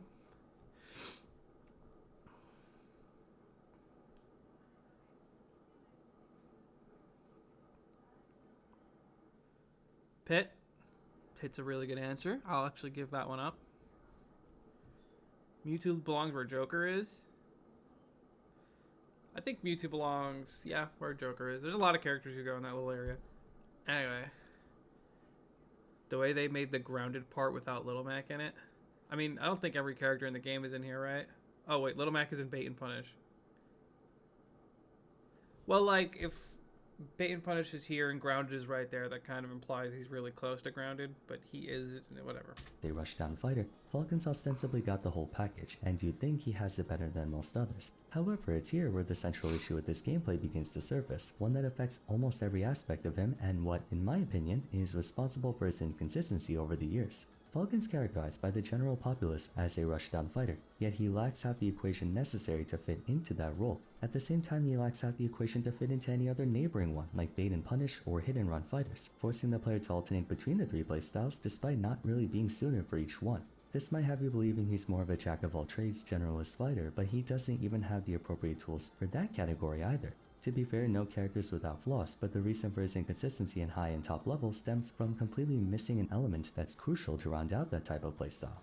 The mark of a rushdown fighter is speed in both movement and attacks. Falcon is one of the fastest characters in the game, both on the ground and in the air, giving him no shortage of options to select when it comes to having to be at the right place at the right time, altogether having a lot more overall mobility than other in-your-face brawlers, including but not limited to the FGC characters. Furthermore, contrary to other rushdown fighters who depict more of a glass cannon playstyle either because of weight or low survivability, Falcon's one of the more beefy characters in the game, setting him apart from those who might explode. People have been complaining about Falcon's like dash problem for like since the beginning of the game, and I didn't agree at first, and I really started to feel it when I would dash back as Falcon, and then somebody would still hit me with like a run-up grab or something. I'm like, yo, is this character not fast? Where's my movement? Why can't I bait and hit these guys? And I would just be getting smacked out of the air. He's so easy to swat and just stuff out. It's not good rushdown design. A lot earlier than they're comfortable with, like Pichu and Fox. A healthy mixture of mobility and survivability is a good place to start, especially for someone who has to get up close and personal to do just about anything. Where he begins to falter is his speed and attacks. For someone who's intended to get all up in your face and pressure you up close, surprisingly, Falcon struggles to do that. Rushdown fighters like Terry, Fox, and Roy are notorious for being able to practically mash like crazy and get away with it. Whether it's because they can block string you to Kingdom Come or have moves that are ridiculously safe on shield or both, true to the archetype, their win condition is to keep the pressure on you constantly, while your goal as the opponent is to try to get them away from you. Frame data wise, Falcon's definitely above average, possessing moves that are good for boxing up close, and a number of them are quite safe on shield for their kind. But by observing the gameplay between Fox, Roy, or an FGC character and then comparing them to Falcon, you'll notice he doesn't really have the luxury to force the issue, choosing instead to spend more time in neutral, dash dancing, or I feel like it kind of like what he just said, alright, where he doesn't really have like great options to deal with like shield or like no options to like really mash. It should like lean him more towards like the bait and punish playstyle, but the dash makes that shit. Playing just outside of his opponent's range until they go for an option to then capitalize on his speed and go for a punish. While he may have the same damage racking capability and combo game as a rushdown fighter demonstrated by his frequent use of nairs and up airs to loop you across the stage, the two things he's missing most are shield pressure and, more critically, guaranteed kill pressure. The reason someone like Terry or Ken is such a threat when up close is because challenging their block strings is either outright impossible or comes with a risk and reward ratio heavily skewed in their favor. Using Terry, everyone's aware of his 1-2 confirms, jab jab power dunk, jab jab rising tackle, down tilt burn knuckle, or jab jab buster wolf. Even if you're playing someone with a decent amount of shield option, the best you can do is shake him off you for some quick damage, whereas he can rack up 30 to 40% or at higher percents. We're just talking about Terry now. The same also applies to Fox. Fox smashing back air or neutral air on your shield can only really be responded to with the get off me tool for a bit of percent, but what he can get in return is a kill or set up into a kill depending on your percent. Roy's one of the simpler ones, down tilt on shields -3 at close range, virtually impossible to challenge by anyone who is in Game & Watch. If he connects, a proper tech chase will begin setting up for kills as early as 60%. As for jab, his infamous chair, jab side B, or even jab forward smash makes trying to punish him for pressuring your shield. He's probably going to talk about Falcon next, but the only thing that you really have to worry about with Falcon at like low percent is like down air, nair 1, all falling aerials, but like none of his grounded moves really make you start quivering. So what I usually like to do, I guess like up smash, but like that's like 90%. I just get around, I start mashing aerials versus Falcon, and it works out pretty well. Look much more dangerous than you'd think. Either that, or they have some way to break your shield entirely, like Terry's down tilt, up tilt power geyser, or Ryu and Ken's respective shield breaks. So while some rushdown fighters can get screwed over if they get punished, the challenge is finding that opening when they don't give one to you easily. Falcon has a few attacks that are safe on shield, like his dash attack and later active frames, or nair 1 or back here, but none of those moves pose a threat to someone holding shield, as the only thing he can maybe get from a dash attack is a jab right after, which doesn't do a whole lot. He lacks any means to set up into an actual kill confirm, which is a main fear factor of a rushdown. Now, contrary to most other rushdown fighters, Falcon has a grab game, which was a huge contributor to his comparatively better status in Smash. That was a crazy read. Hold up. Falcon has a grab game, which was a huge contributor to his comparatively better status in Smash 4. A good grab game and decent throws alongside Falcon dive grant him a few ways to handle opponents who get a bit too comfortable holding shield, but none of them come anywhere close to instilling the same panic as his counterparts, and it's unlikely for him to set up an easy shield break too. Falcon does have the speed to get up in your face, but not the same pressure to scare you once he's in there, therefore not having the same range of tools to force the issue like other rushdowns. Ordinarily, if a character has incredible agility but doesn't have the ability to mash in your face, they would subsequently be thrown into the hit-and-run archetype occupied by cast members like Zero Suit Samus, Greninja, and Dingling, who are also defined by their great mobility. The key difference between rushdown and hit-and-run fighters is that the former category gets an opening and then tries to push that all the way to the finish line or die trying, while the latter category, as the name implies, finds an opening, gets something going, then quickly disengages before searching for another opening to repeat the process. They don't get nearly as much off a single neutral win compared to rushdowns, but it is compensated with less volatility, avoiding the risk of exploding off careless aggression. Once more, Falcon's incapable of playing fully into that playstyle either because of three things. 1. He's unable to force approaches. Hit-and-run fighters typically have 1 or 2 options they can use to agitate the opponent into coming to them. For instance, while Zero Suit's air does a paltry amount of damage and doesn't kill anyone, its long range, safety on shield, and spammability make it just good enough to annoy her opponent, pressuring them to go in, where she can then punish accordingly. Greninja's water shurikens and Inkling's paint bombs do the same thing. Under no circumstances will they ever kill someone in neutral, but they don't have to. Their job is to just make them come to them. Falcon obviously Dude almost has no died at projectile. 72. He is a good neutral game thanks to his mobility, and while not as good as in Smash 4, grab game giving it Why doesn't Falcon use the gun? Imagine Falcon with down gun. Dude, Falcon Punch is trash. Let's get that out of the way. Falcon Punch doesn't even kill it at like a reasonable percent on top of just being a meme move. I've seen Falcon Punch get used unironically one time in bracket. It was an air dodge read and it was hella optimal. But he could have just done something like way safer and smarter. So I guess it wasn't really that optimal. Thing's trash. Give Falcon down gun is basically what I'm saying. in no trouble approaching, but when it comes to strictly forcing approaches, he can't really do so, which is unfortunate because he's known Cosmos is definitely the kind of guy to just lose to Captain Falcon. Definitely. I would assume he lost this. for having quite a few moves that are excellent specifically for whiff punishing scenarios, not the least of which being Up Smash, Raptor Boost, and Falcon Kick. Up Smash in particular has garnered an almost legendary reputation for its deceptive horizontal range, great functionality as an anti-air courtesy of its legs being intangible, and extreme damage and kill power, especially when landing a double sweet spot. Couple that with a practically non-existent end lag for a smash attack and you'll see Falcon players occasionally throw this out in neutral because why the hell not? If it missed smash attack and you'll see Falcon players occasionally throw this out in neutral. Yo. That's crazy. Because The dong why box. the hell not? If it misses, nothing happens. If it lands, your opponent's dead. Falcon Kick also has decent kill power of close enough and good stage coverage. Meanwhile, Raptor Boost is an easy way to set up into a string of up airs or potentially a raw knee. However, this gets cancelled out by thing number 2.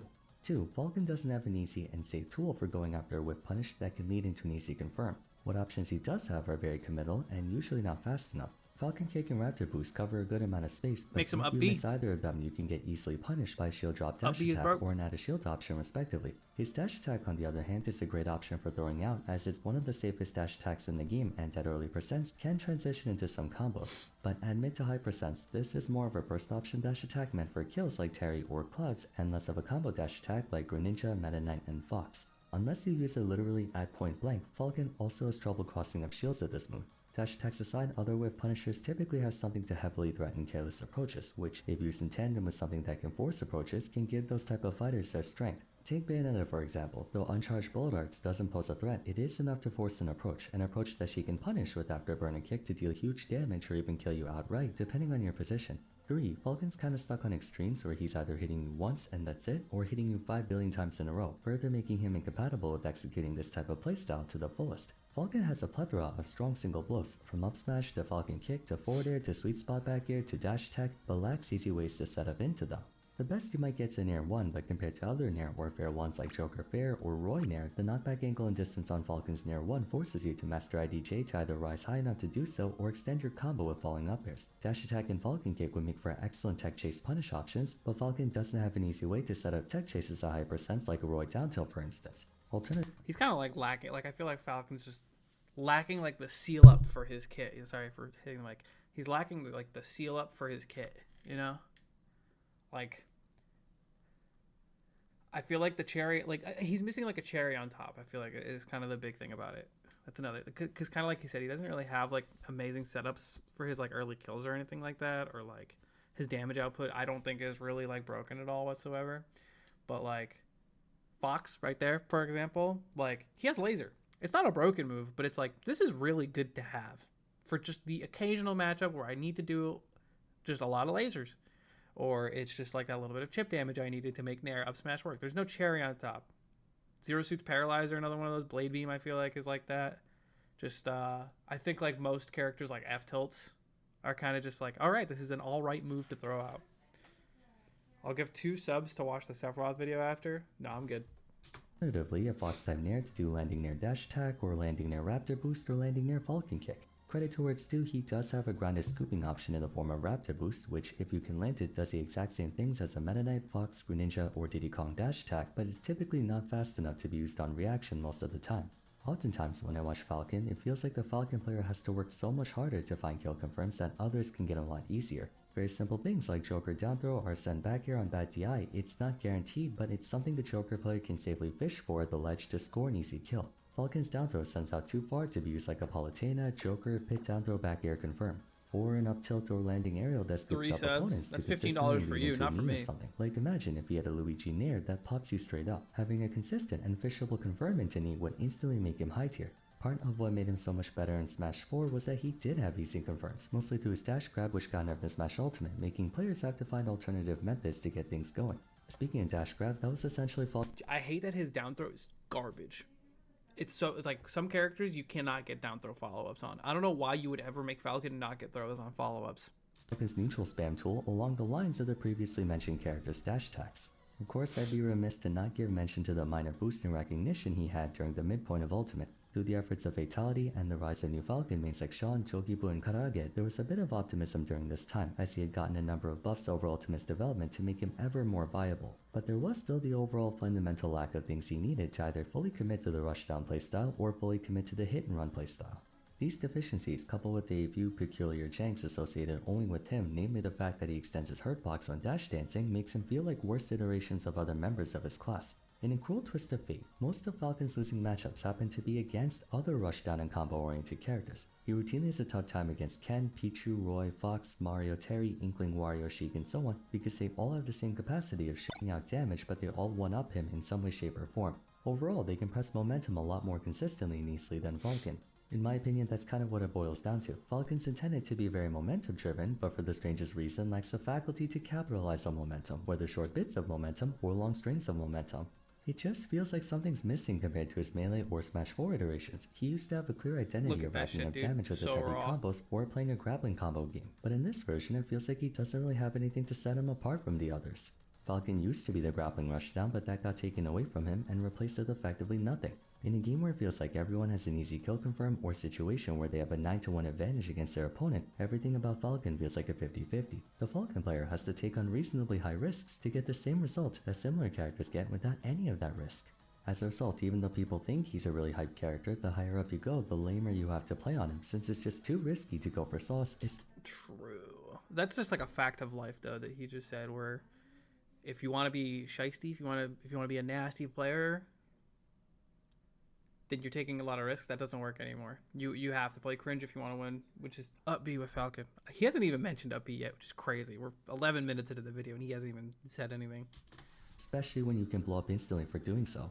When people idealize Captain Falcon, they remember clips like Sean Falcon punching bacon, forgetting that's the exception, I was just thinking not about the this. rule. Unless they forget that probably wouldn't work on a better character. The majority of Falcon gameplay at the upper echelons of competitive Ultimate look more like Fatality against Proto Banham. Funsies oriented, focused on reads, neutral, ledge trapping. He gets a train of uppers every so often, but you're never going to see Nick C montage type plays at higher level because it's simply too risky and too difficult to pull off in such a setting. Predictable recovery, tall stature, no way to escape disadvantage easily like a flip jump, and no safe ways to make explosive plays. Falcon's caught in a weird limbo state where he simultaneously has many attributes conducive to a high-performing character and yet is missing entire chunks of gameplay elements that other characters have, because they took it away from him and for some reason tried to buff everything in his kit except the things that are crucial to his consistency.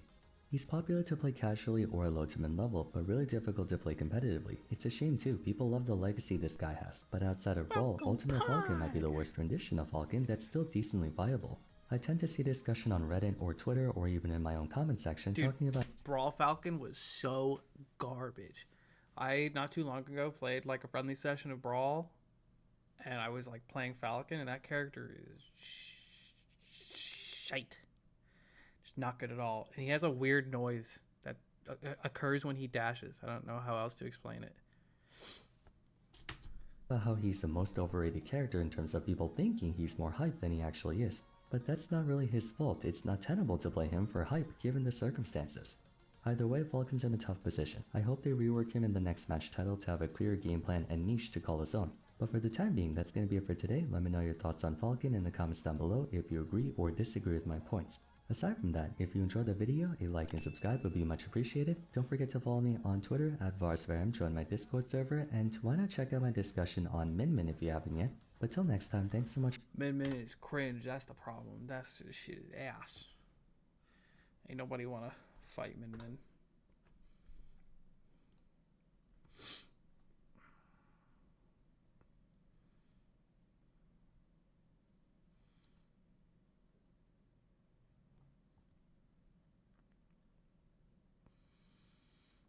Silver Paneling, thank you for the 28 months. I appreciate it.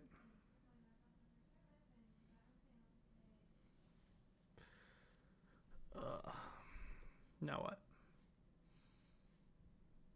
Name your price on Vars Rothvid.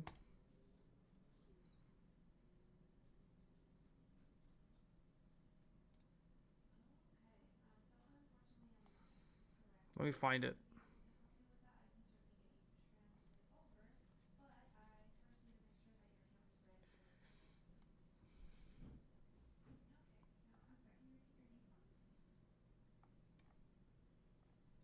I don't even know where it is. I don't even know if he made one.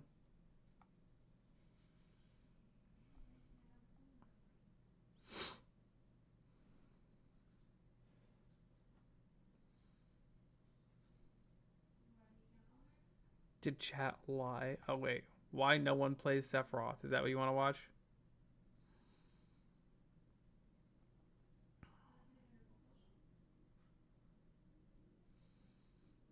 Alright, my price.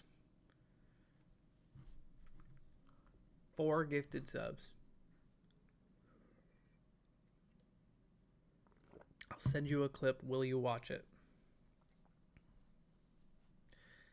If you gift 2 subs, I will watch it.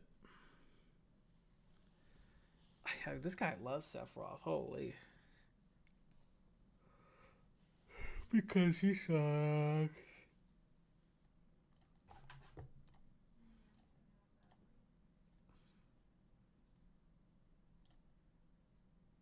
No, what the 4 gifted. Look at him go. All right.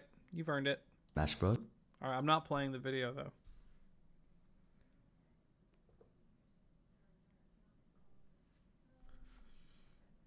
When Cloud made his debut into Super Smash Bros. For the 3DS and Wii U, the amount of excitement and surprise echoing throughout the community was almost palpable. It was never out of the question if a Square Enix character could make it into the franchise, but to see it actually happen was truly a moment for the history books. Cloud's advent was marked by an incredibly successful competitive resume, ending the season as the second most powerful character, trailing behind Bayonetta.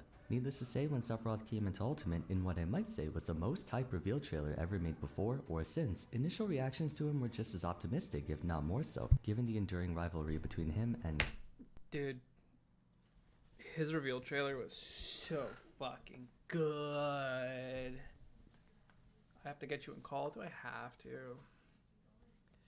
Cloud. Just by looking at his trailer, top players ascertained that his overwhelming effective range would be near impossible to contest, and the sheer force behind his moves gave off the impression he would perpetuate the fighter's past 2 reputation, although that didn't really become a thing until Aegis and Kazuya were released. But even though he has a few high-profile wins from top players like Tweak, Ned, and Ken, Sephiroth has a notably small player base throughout all levels of competition, from your local weeklies to your international super majors, so I thought it would be a fun video to make. Today we'll be investigating one of the most... Yeah, that shit did not deserve the sweet spot. Straight up. ...super majors, so I thought it would be a fun video to make. Today... It's supposed to be the middle of his sword, by the way. That's where the sweet spot is. Today we'll be investigating one of the most polarizing characters throughout all of Smash in why no one plays...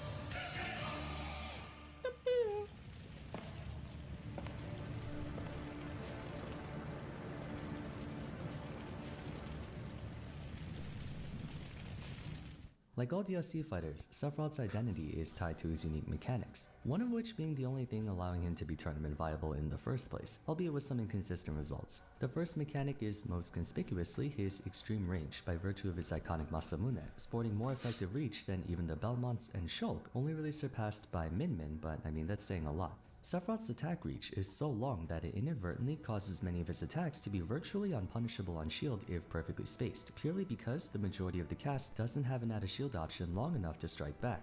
To offset his insane range, he has varying sweet and sour spots based on how he strikes and where. When using any stabbing moves like forward air or up tilt, the farthest 1/3 of the sword is the strongest point, so those moves basically have Mart's tipper. Meanwhile, any swing or slash type attacks such as back air or forward tilt are at their strongest at the middle of the sword, similar to Roy's inverse tipper. Then again, the immense length of the sword is strongest at the middle of the sword, similar to Roy's inverse tipper. Then again, the immense length of the sword allows Sephiroth's middle hitbox to still outrange other swordies altogether. That's how wide the gap is. However, there are no sword attacks that are strongest when used up close, which is important for reasons I'll talk about later.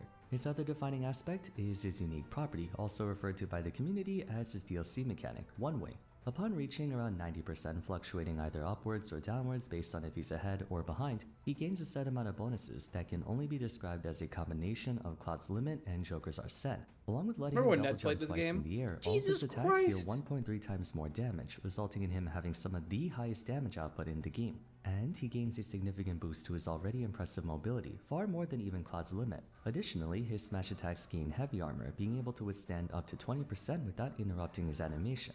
A core part of what makes Sephiroth such a terrifying opponent is that he fundamentally disobeys the range and speed rule. Typically, when a character has really high effective range, such as a projectile user like Samus or the Belmonts, a major point of weakness to them is their poor ground and or air physics. This trait is a cornerstone of the Zonin class across all fighting Dom games. beat Wouldn't be very the fair for Buzz? someone to have the range Surely pressure not. of Samus while being as fast as Sonic, now would it? Sephiroth may not be a projectile camper, but his disjointed range spans far enough that you'd be hard-pressed to call it a sword. It's basically a glorified melee projectile at that point. Yet even so, his mobility is quite good, and with one wing active, it's among the best overall. Sephiroth is able to maneuver just as fluidly as Cloud and Roy with almost double their range and damage output. Not only does Sephiroth break the rules that keep zoners in check, but he also kind of breaks the rules that keep swordies in check as well. Granted, not all of them, but for those who play and or play against a good Sephiroth, he sorta gets away with a lot of things that This other fucker swordies can would be heavily. move. You think Sephiroth has cool movement? I really don't think he does. He has like a sliding down tilt and a wall pin, which is like, it's all right. It's not cool. He keeps one swordie in check. Who? Punished for. A good example of being shield pressure, sword fighters have generally poor grab games, lacking either combo or kill throws, so in most situations, the easiest defensive measure against a swordie is to hold shield against It flows them. nicely You to may play not him. necessarily It be able is. to I do feel satisfied when I play him. I feel like he's pretty fun in that way.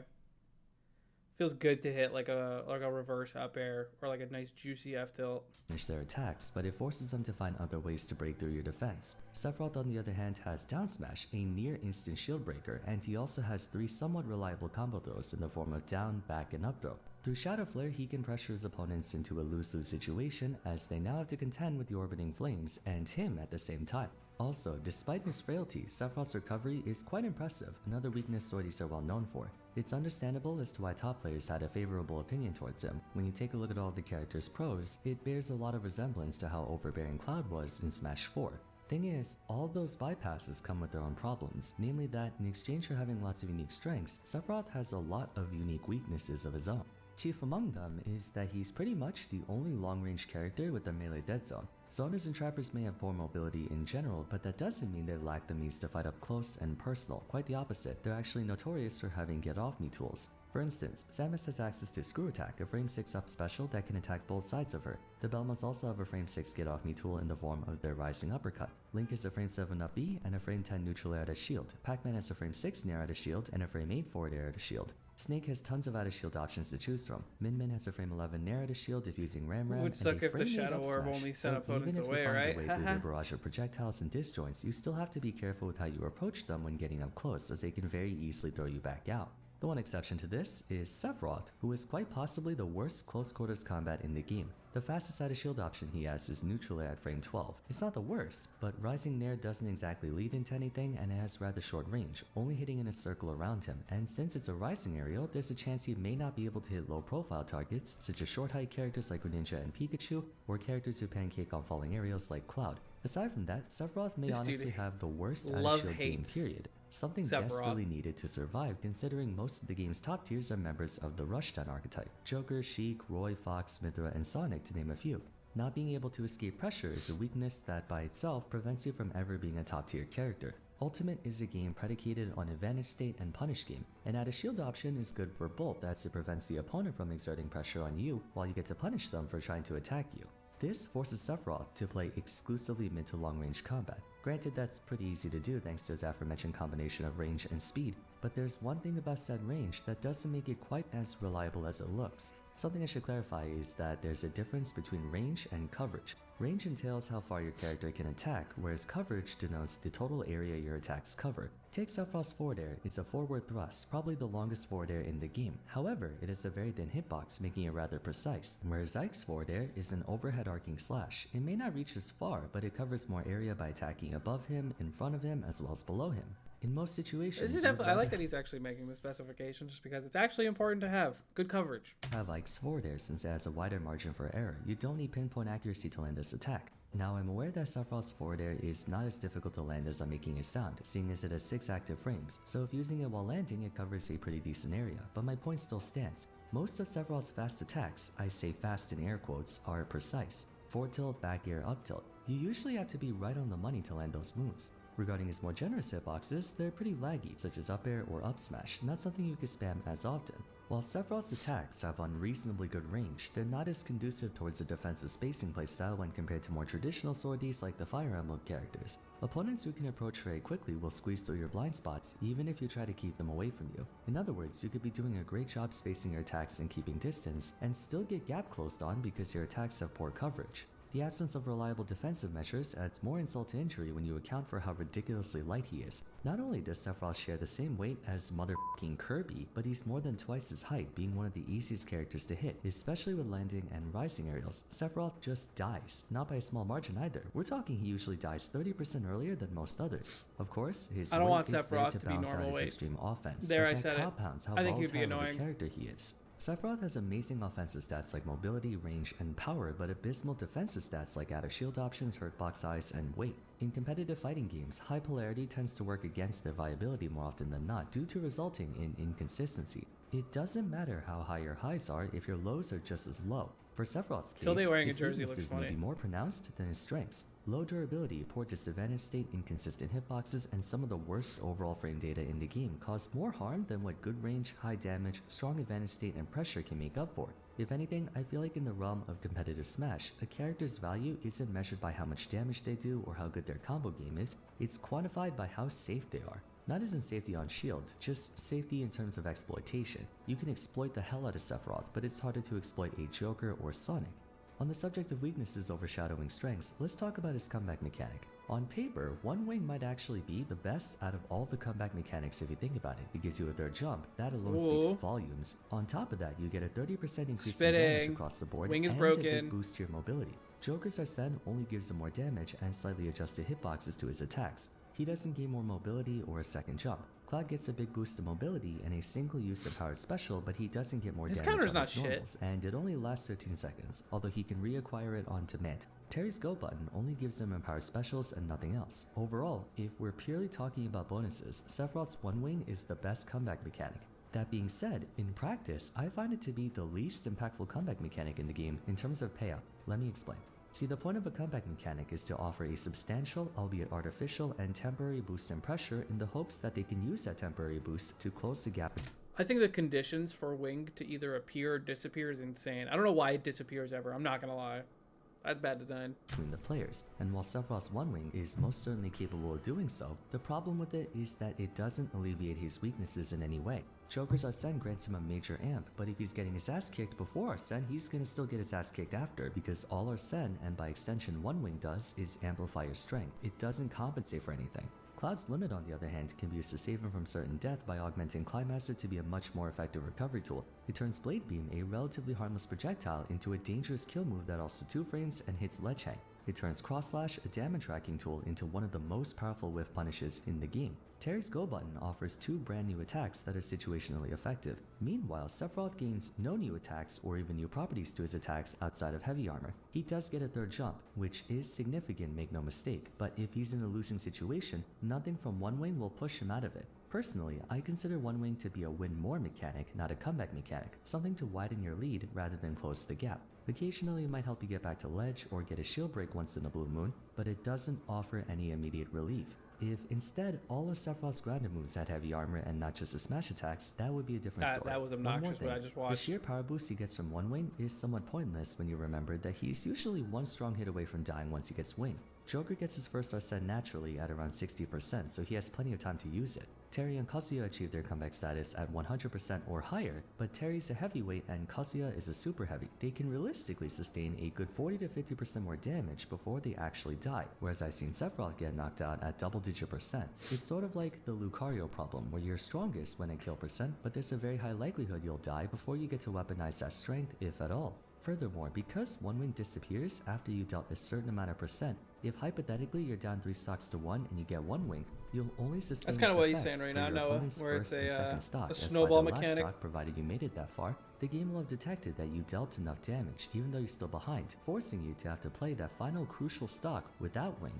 The long and short of it is, Sephiroth is a defensive glass cannon, which is as counterintuitive as it sounds. Normally, glass cannons can overcome their frailty by exerting so much offensive pressure on their opponent that they'll have no opportunity to capitalize on it. But Sephiroth is a glass cannon who has to play a very spacing defensive game due to having awful close quarters combat. Now, if played optimally and consistently, he can be an impossible wall to break through, and you'll feel absolutely hopeless when he has a situational advantage, especially when backed into a corner like in ledge trap scenarios. But just as he can smother his opponents can smother him too. And like I said, to be successful in Smash, it's not so much how aggressive you are, but rather how well you can respond to aggression, and Sephiroth really can't. That being said, he's still a firmly high tier character, partly thanks to one virtue. Like Cloud, being a swordy with safe on shield aerials and good spacing in tandem with excellent mobility is a good combination to have against Ultimate's growing aggro punish meta. Sephiroth performs excellently against trappers and whiff punishers like Kazuya, Steve, Pac-Man, Rob, Snake, and so on, because against slower characters, he gets to decide the pace of the match. In essence, while it's too risky to field him as your primary, Sephiroth is definitely a worthwhile counterpick secondary. He's got the perfect balance of speed, power, and range to deal with all those so-called annoying characters that everyone hates, Snake, and so on, because against slower characters, he gets to decide the pace of the match. In essence, while so on, because excellently against trappers and characters, he gets to decide the pace of the match. In essence, while it's too risky to field him as your primary, Sephiroth is definitely a worthwhile counterpick secondary. He's got the perfect balance of speed, power, and range to deal with all those so-called annoying characters Does that well everyone hates versus fighting. who, And though he does Rob? have a lot of weird gimmicks you have to Yeah, get used man. to, he's still pretty straightforward. That likely explains why Tweak, Ned, and Ken have been using him quite often as of late. Not many people play him right now, but I have a feeling that might change in the near future. Hope you guys enjoyed today's video. If you have, it would be awesome if you could leave a like and subscribe to the channel. He's a good Also, consider counterpick following character. me on Just like Zero Suit. Equally as viable.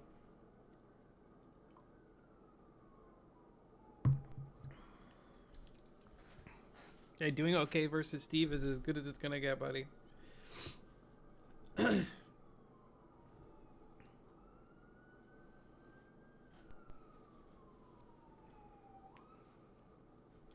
So you think Sephiroth is even more viable? I mean, that's real.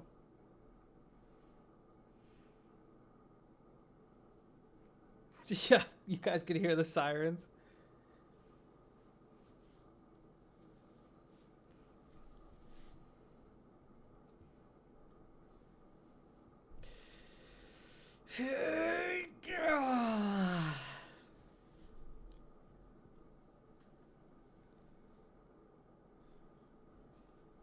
Chat, what is the best melee set ever?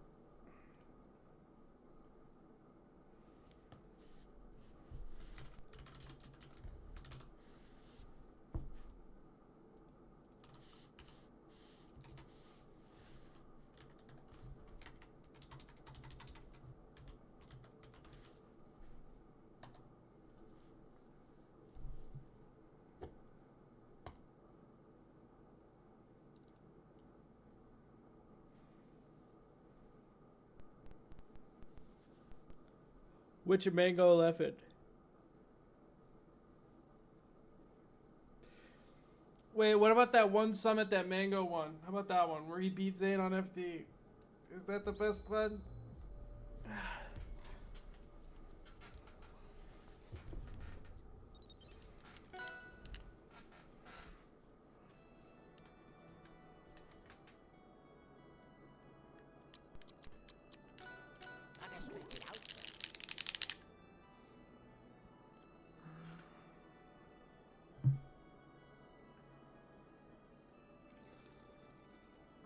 What do you mean, not this rival shit?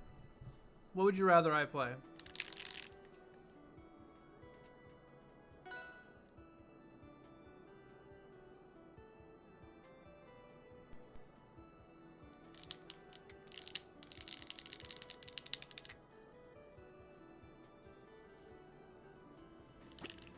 Some banger melee? Nope.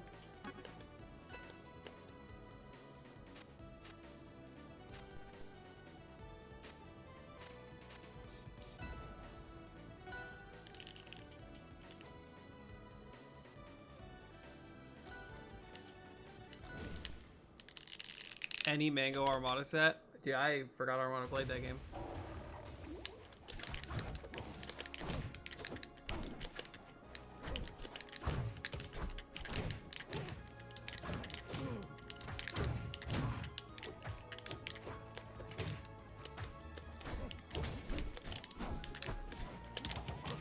He's just teleporting around.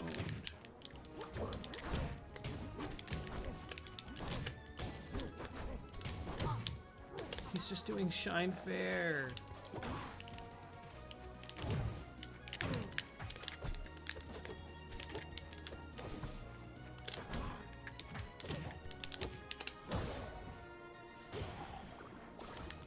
Lebrano.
Dude, why did that knock me off on that side of the platform? Like, what the fuck is that?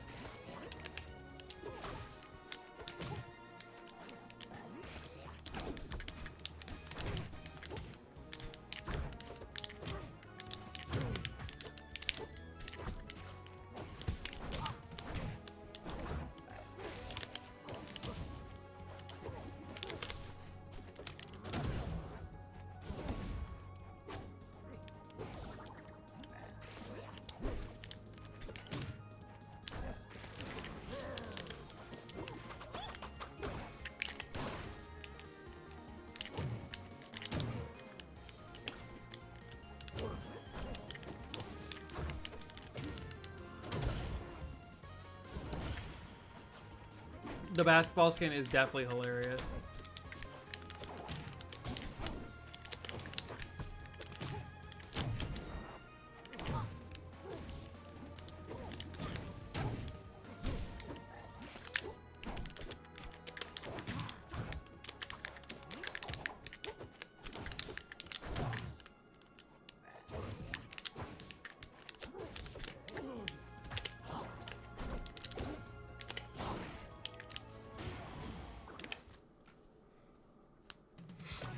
How do you properly DI?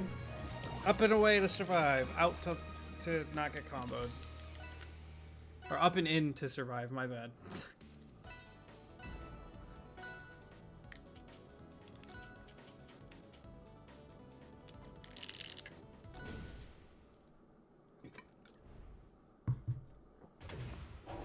Wouldn't it be better to switch controllers? Probably.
Not my best, yeah. Alrighty, having the day off. Fucking. Hi, John.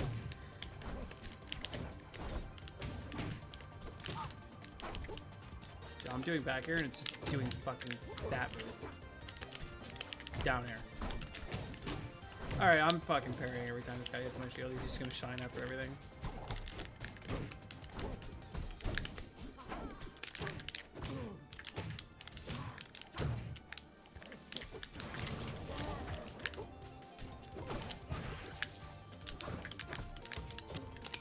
Oh, okay. Roll back.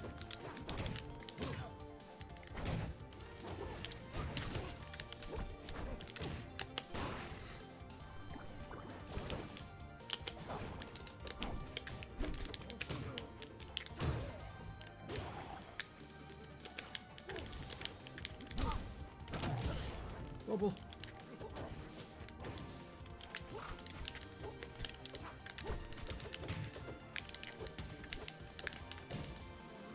Okay, yeah, I am. Wow, shit. I should probably special pummeled or special countered.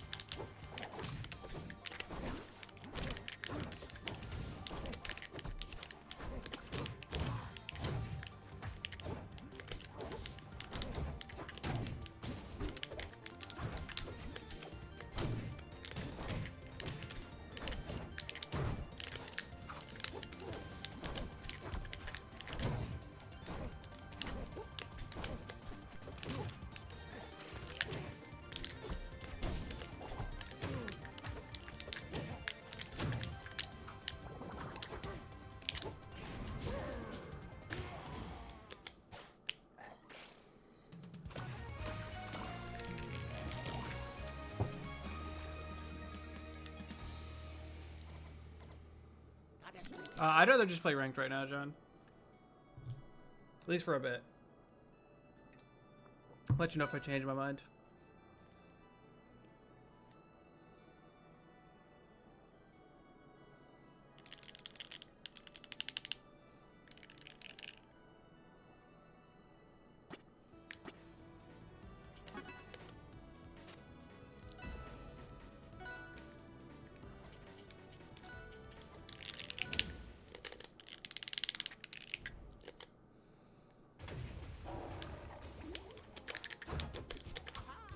Dude.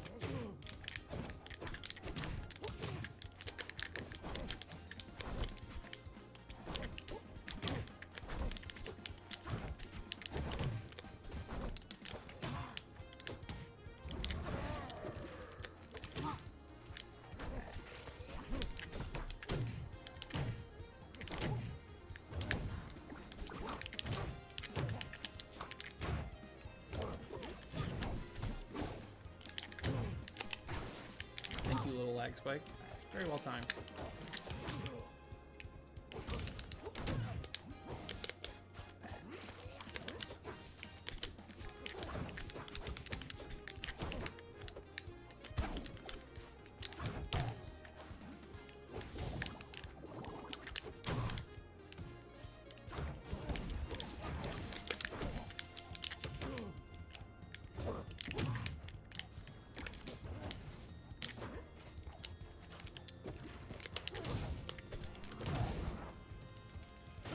I just don't know how I'm supposed to survive that. Just straight up.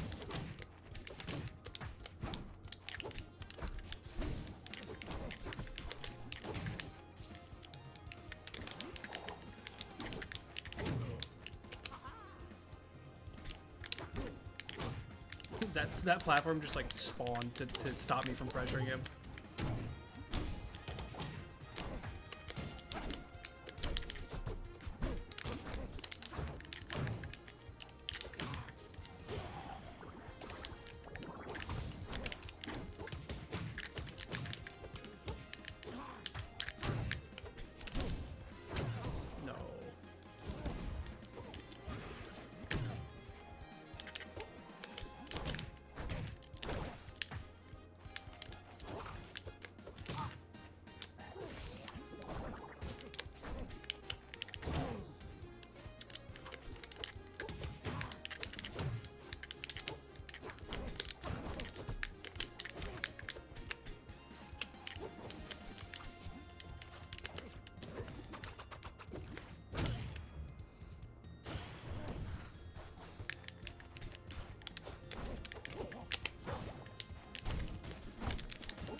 That's not shield grab.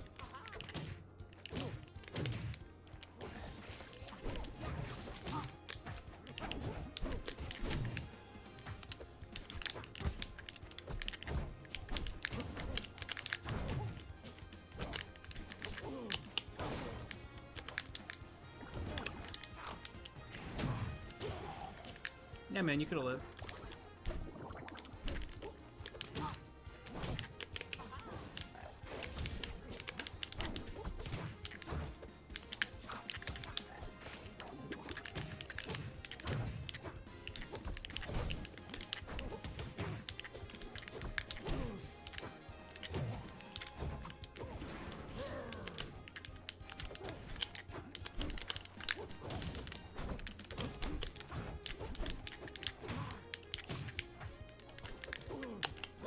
No way.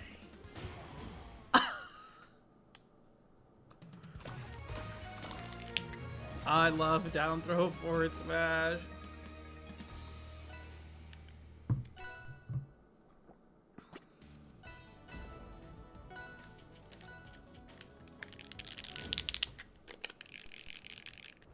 Down throw, yay!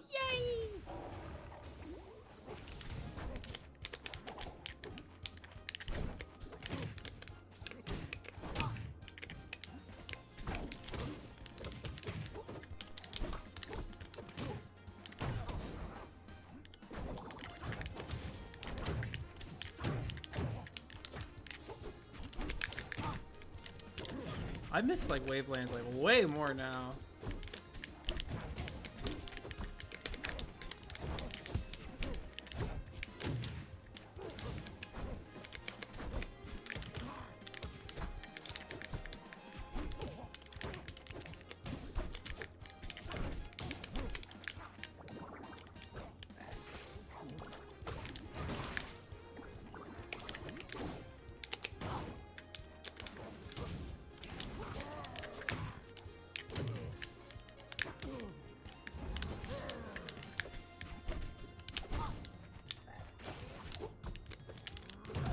Dead, not dead, not dead.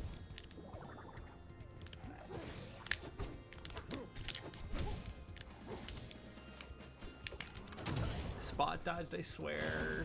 I know I've been turtling a lot. It's intentional.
I'm surprised I'm alive.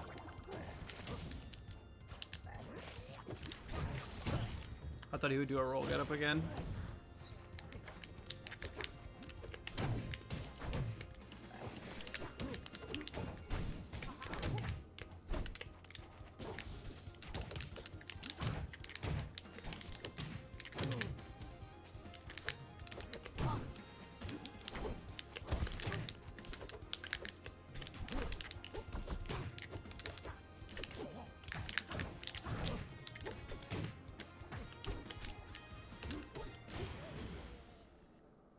Darn.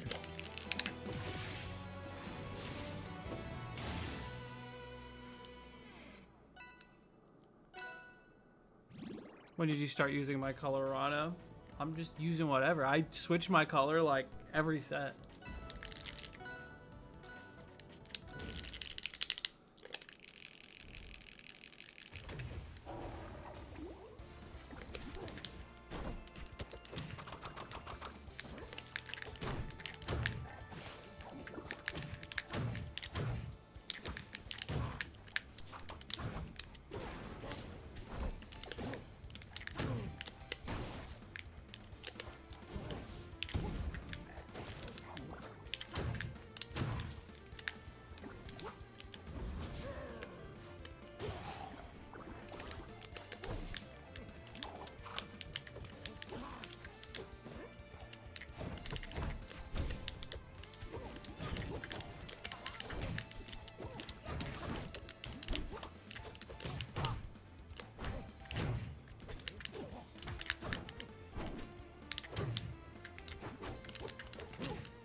No up smack?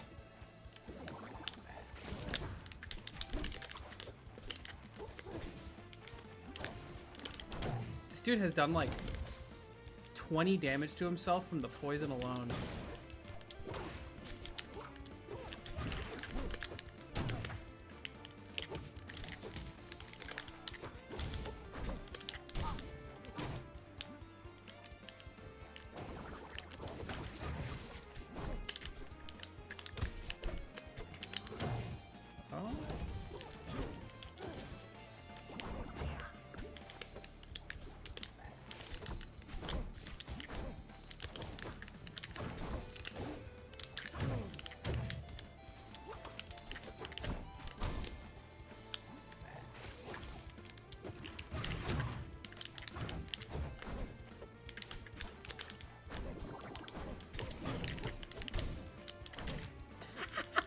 Come on, dude. Hit a kill move. It's good for you.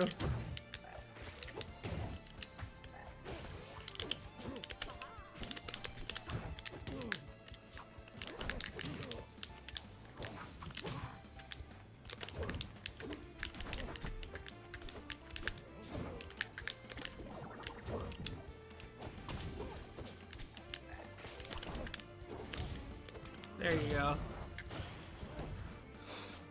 Camping a poison Zetter into kill percent is a true sequence. Undefeatable, frankly. Yeah.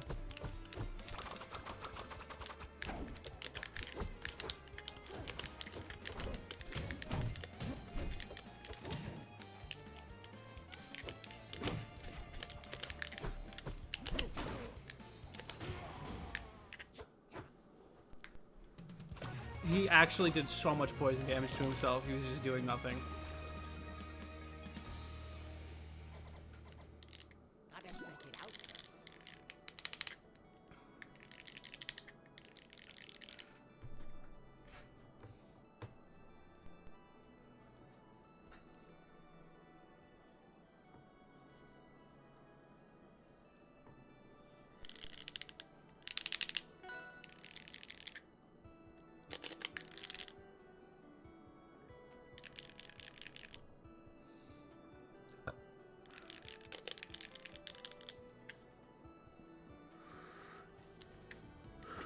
Oh, a third match in a row, young man. Let's get it.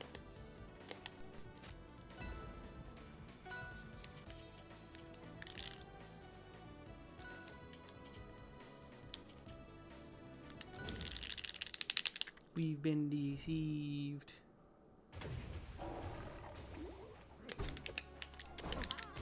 It's you take like 1% every time you whiff an attack.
Cragbear's fucked up. I don't know why you guys are talking about Cragbear. I thought this was a safe place. Oh, it was so close.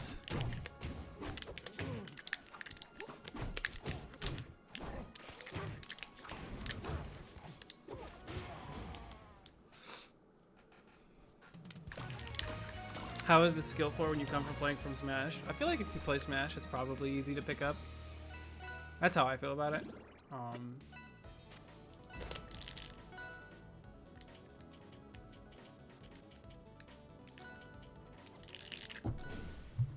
Skill floor is kind of high though. Though I don't know, I've never been in silver, so.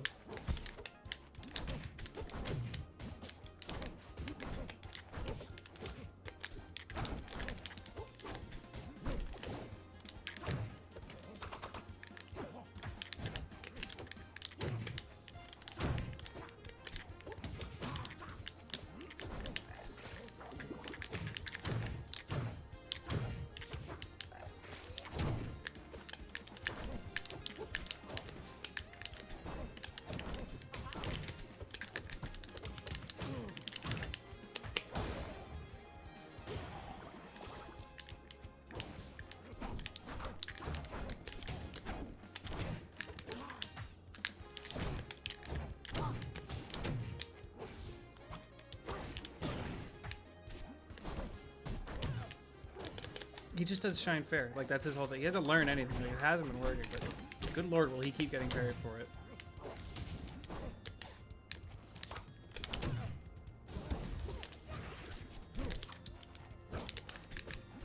Okay, he just fucking teleported away from my grab. He's still just doing it. I mean, it's shame on me, right? I mean, I'm getting hit by it.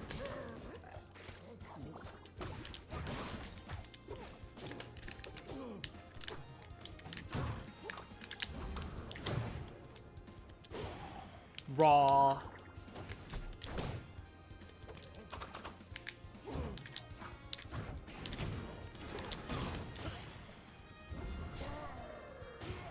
I think he could have down B to the wall and then wall jumped.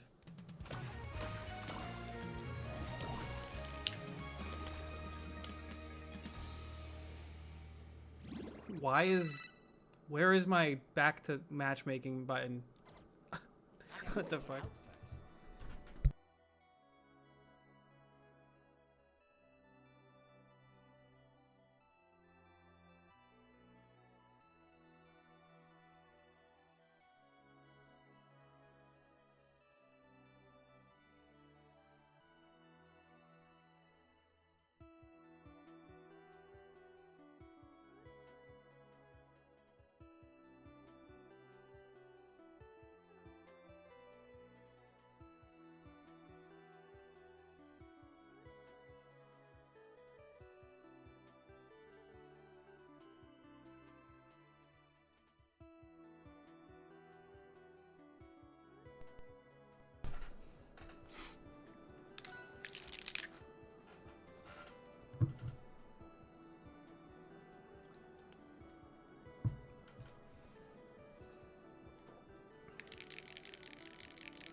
Did I sign up for Rivals 2 at LMBM?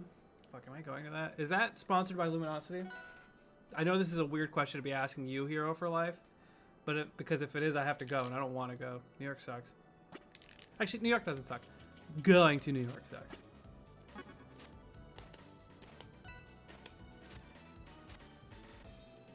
Oh, I have to play this gamer again. Oh, ho, ho, he's mixing it up.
Wow. DIing that in Save My Life.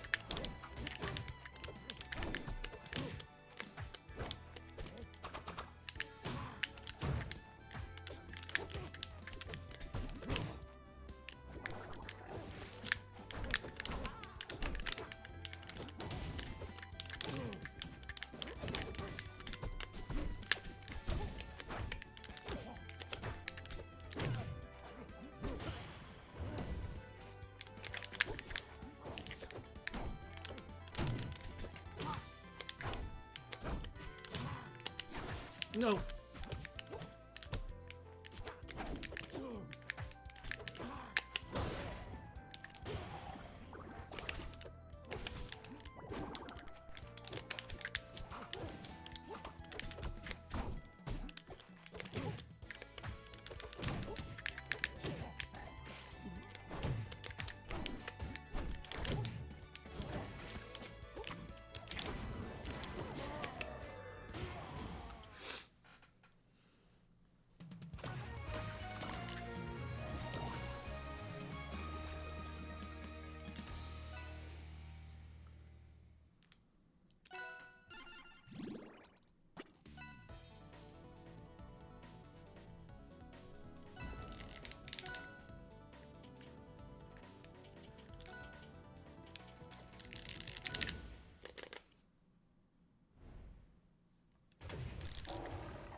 We've reached the camping stage of grief, I've realized.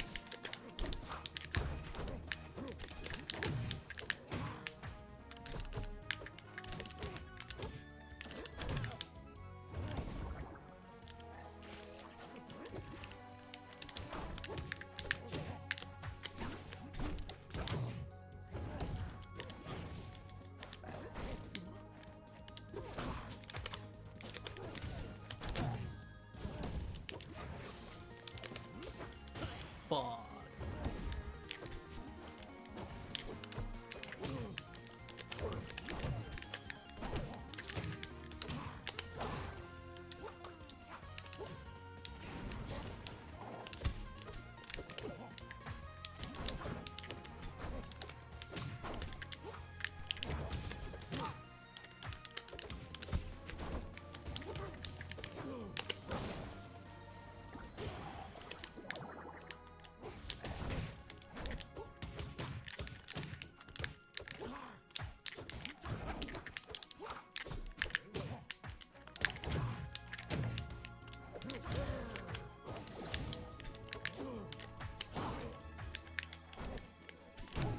I keep trying to like parry on reaction, and it's not working. I just gotta be a little bit more predictive.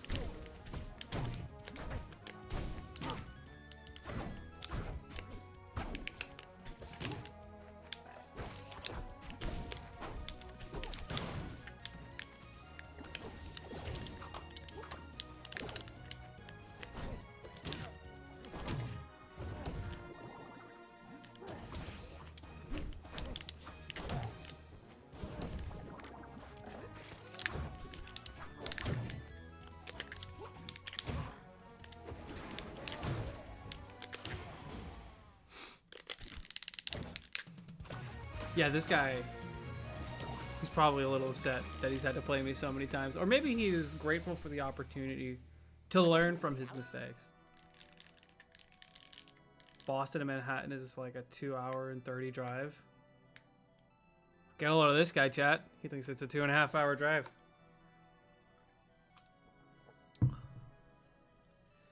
Rhino seems fun but hard as hell. He's actually one of the easiest characters to play. Fun fact.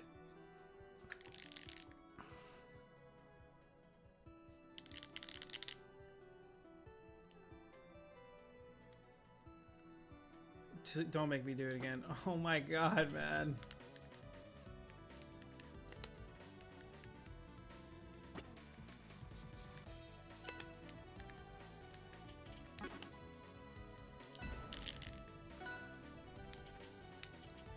Poor chap.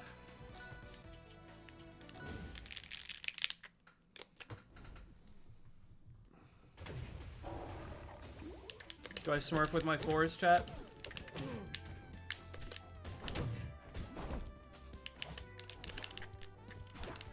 Down here.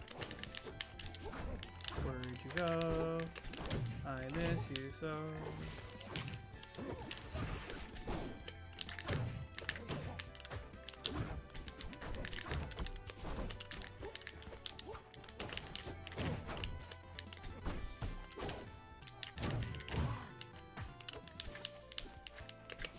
Not the double roll.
He did it. He broke a grab.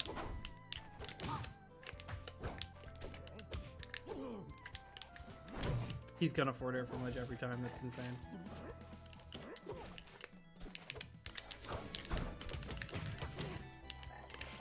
No.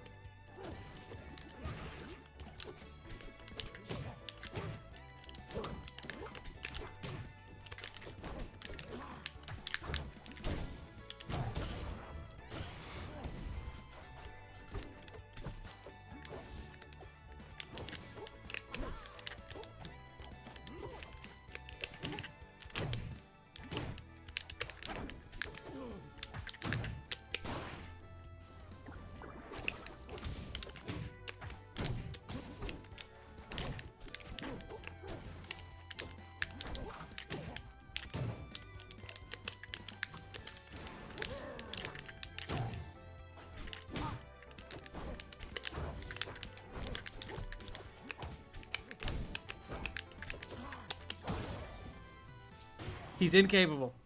He's incapable of DIing instant down throw, and I love it.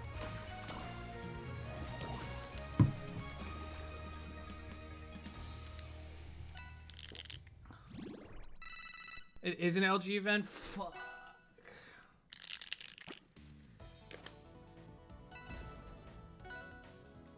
I don't know where I want to go. No.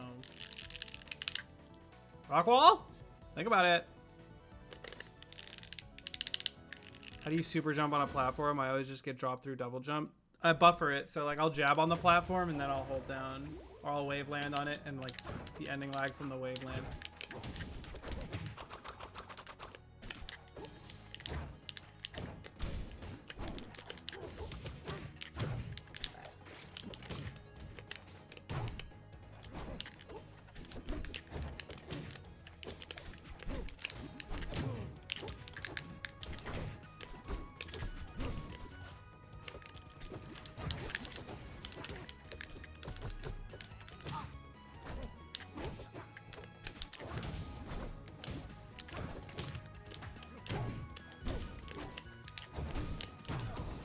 This fucking stage. I was just banning random shit, I'm not gonna lie. I didn't tech that. See me offline, kid. Although evidently online's fine for me.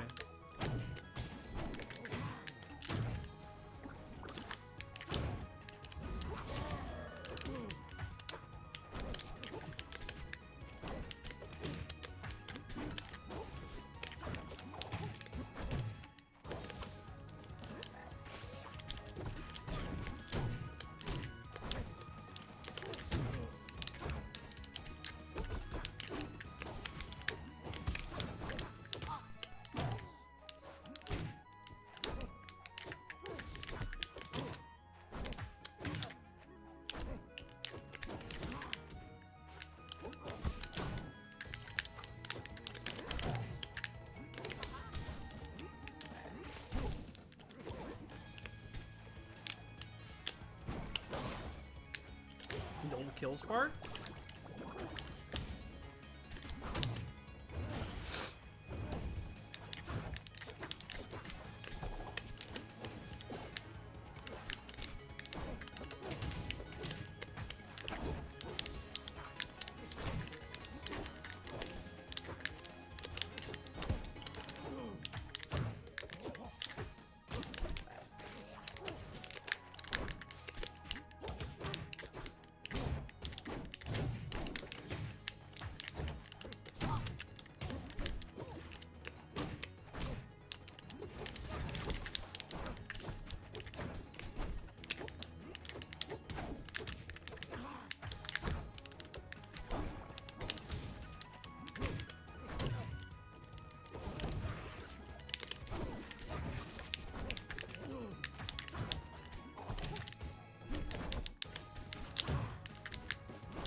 Huh?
It's just forward, dude, and it's like really strong.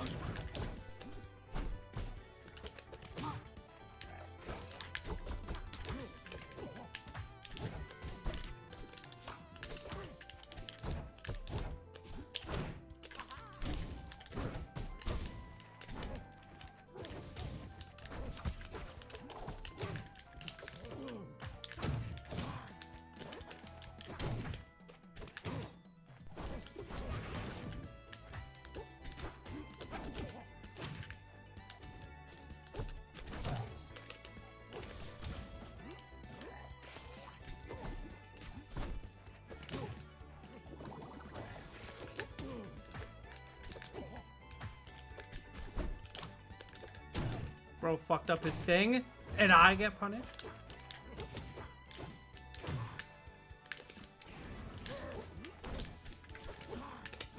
No, sourest of spots. Oh, another forwarder from lag? Feeling cheeky today, aren't we?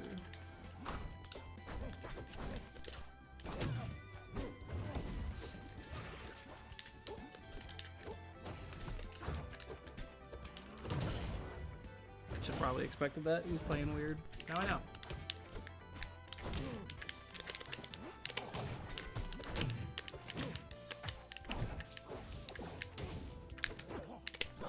Oh my god, the lag spike ate my dash.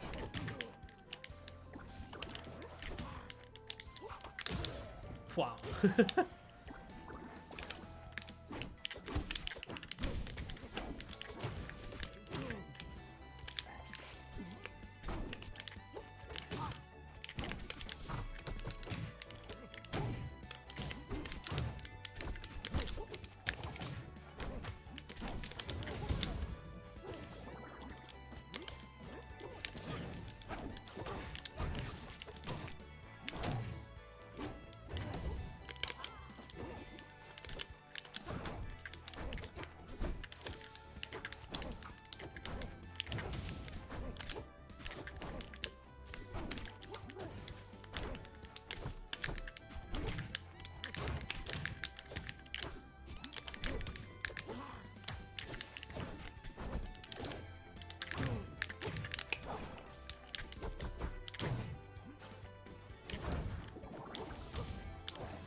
I did side B. Hello.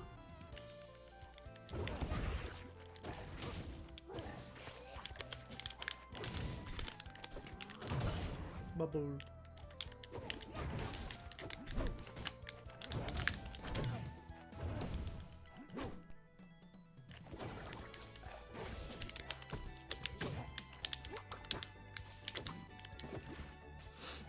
A little too cheeky.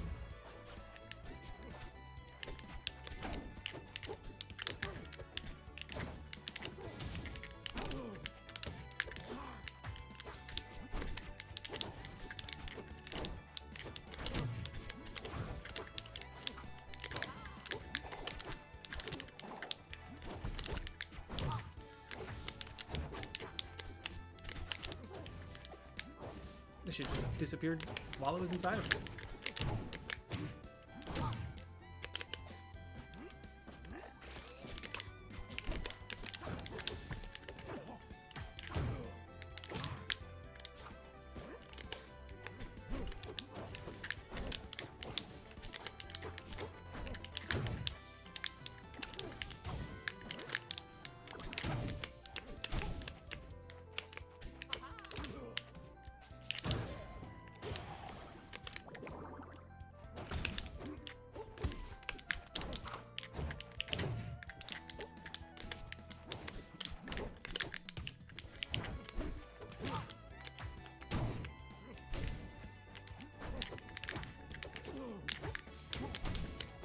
No, that was broken. Rano's not heavy. I think he's like midweight.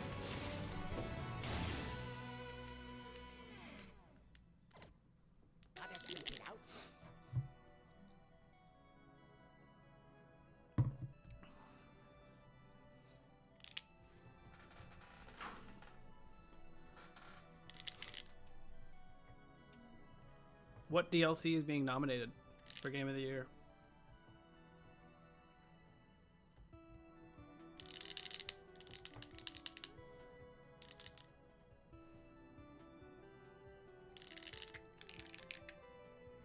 Alright, this is my last set.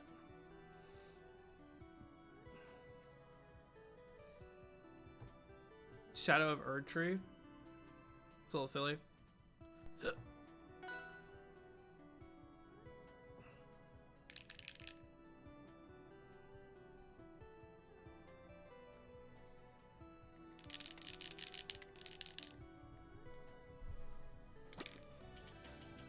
Damn. He beats me one time and the game's like, alright, you guys are all set. I think that's Setter. I don't know.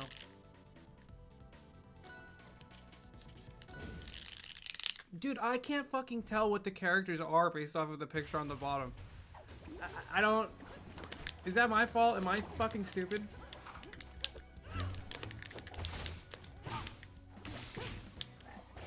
Now I have to suffer this shit.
I matched parry and it gave me the dart.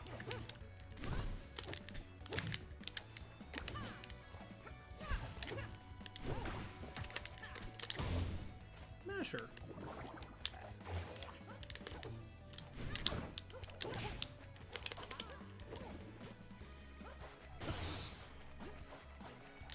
Wait, did Metaphor get put in for a nomination of any sorts?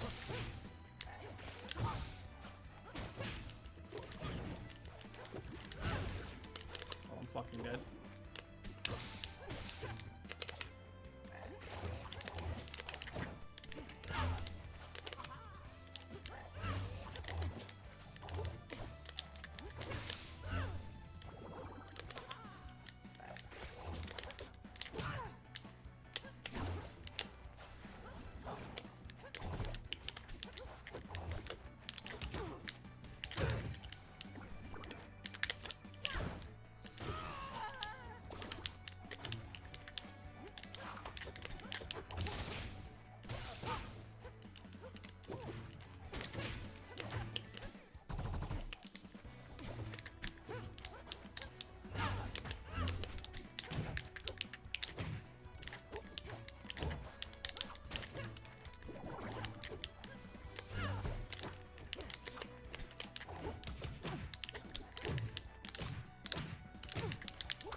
Metaphor got Game of the Year nomination? Ain't no way, that's just Game of the Year. It's good, but yeah, damn.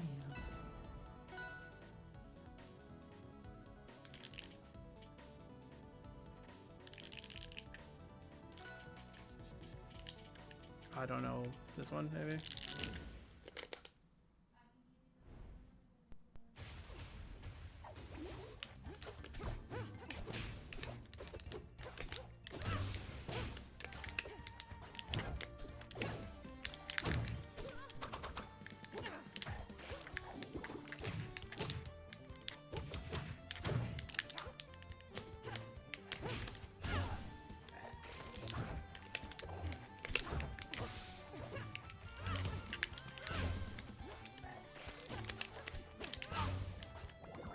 Why not just back throw F smash, man?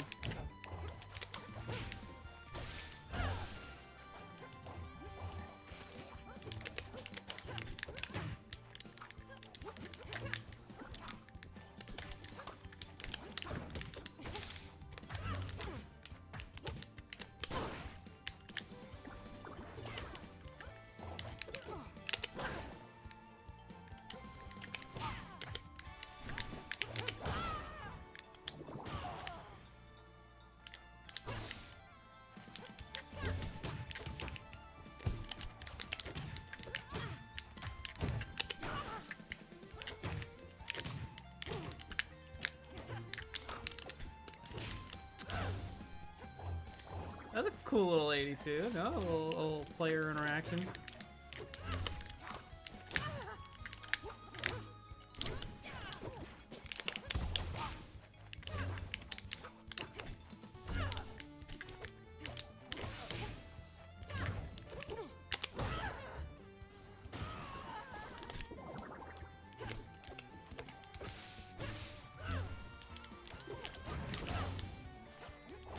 Dude hates left-right mix-ups. He's just only throwing me off stage.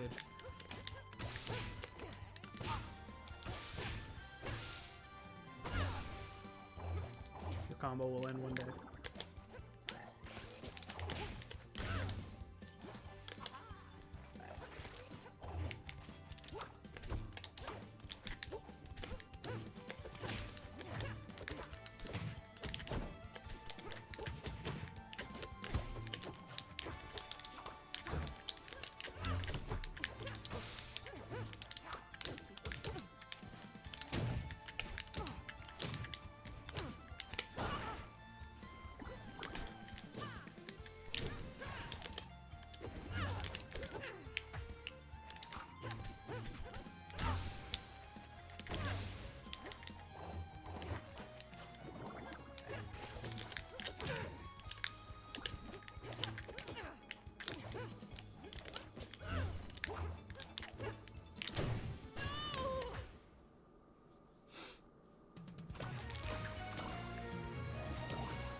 Alright, that was my last set.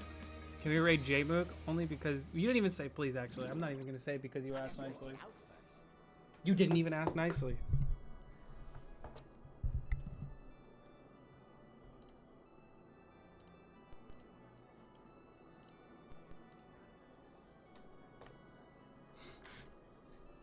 Good stream, thank you.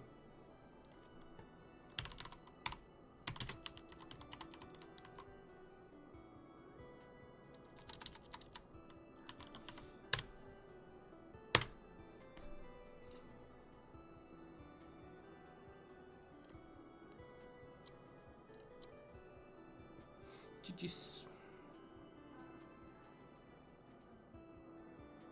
Oh, it's Joey? That's fine.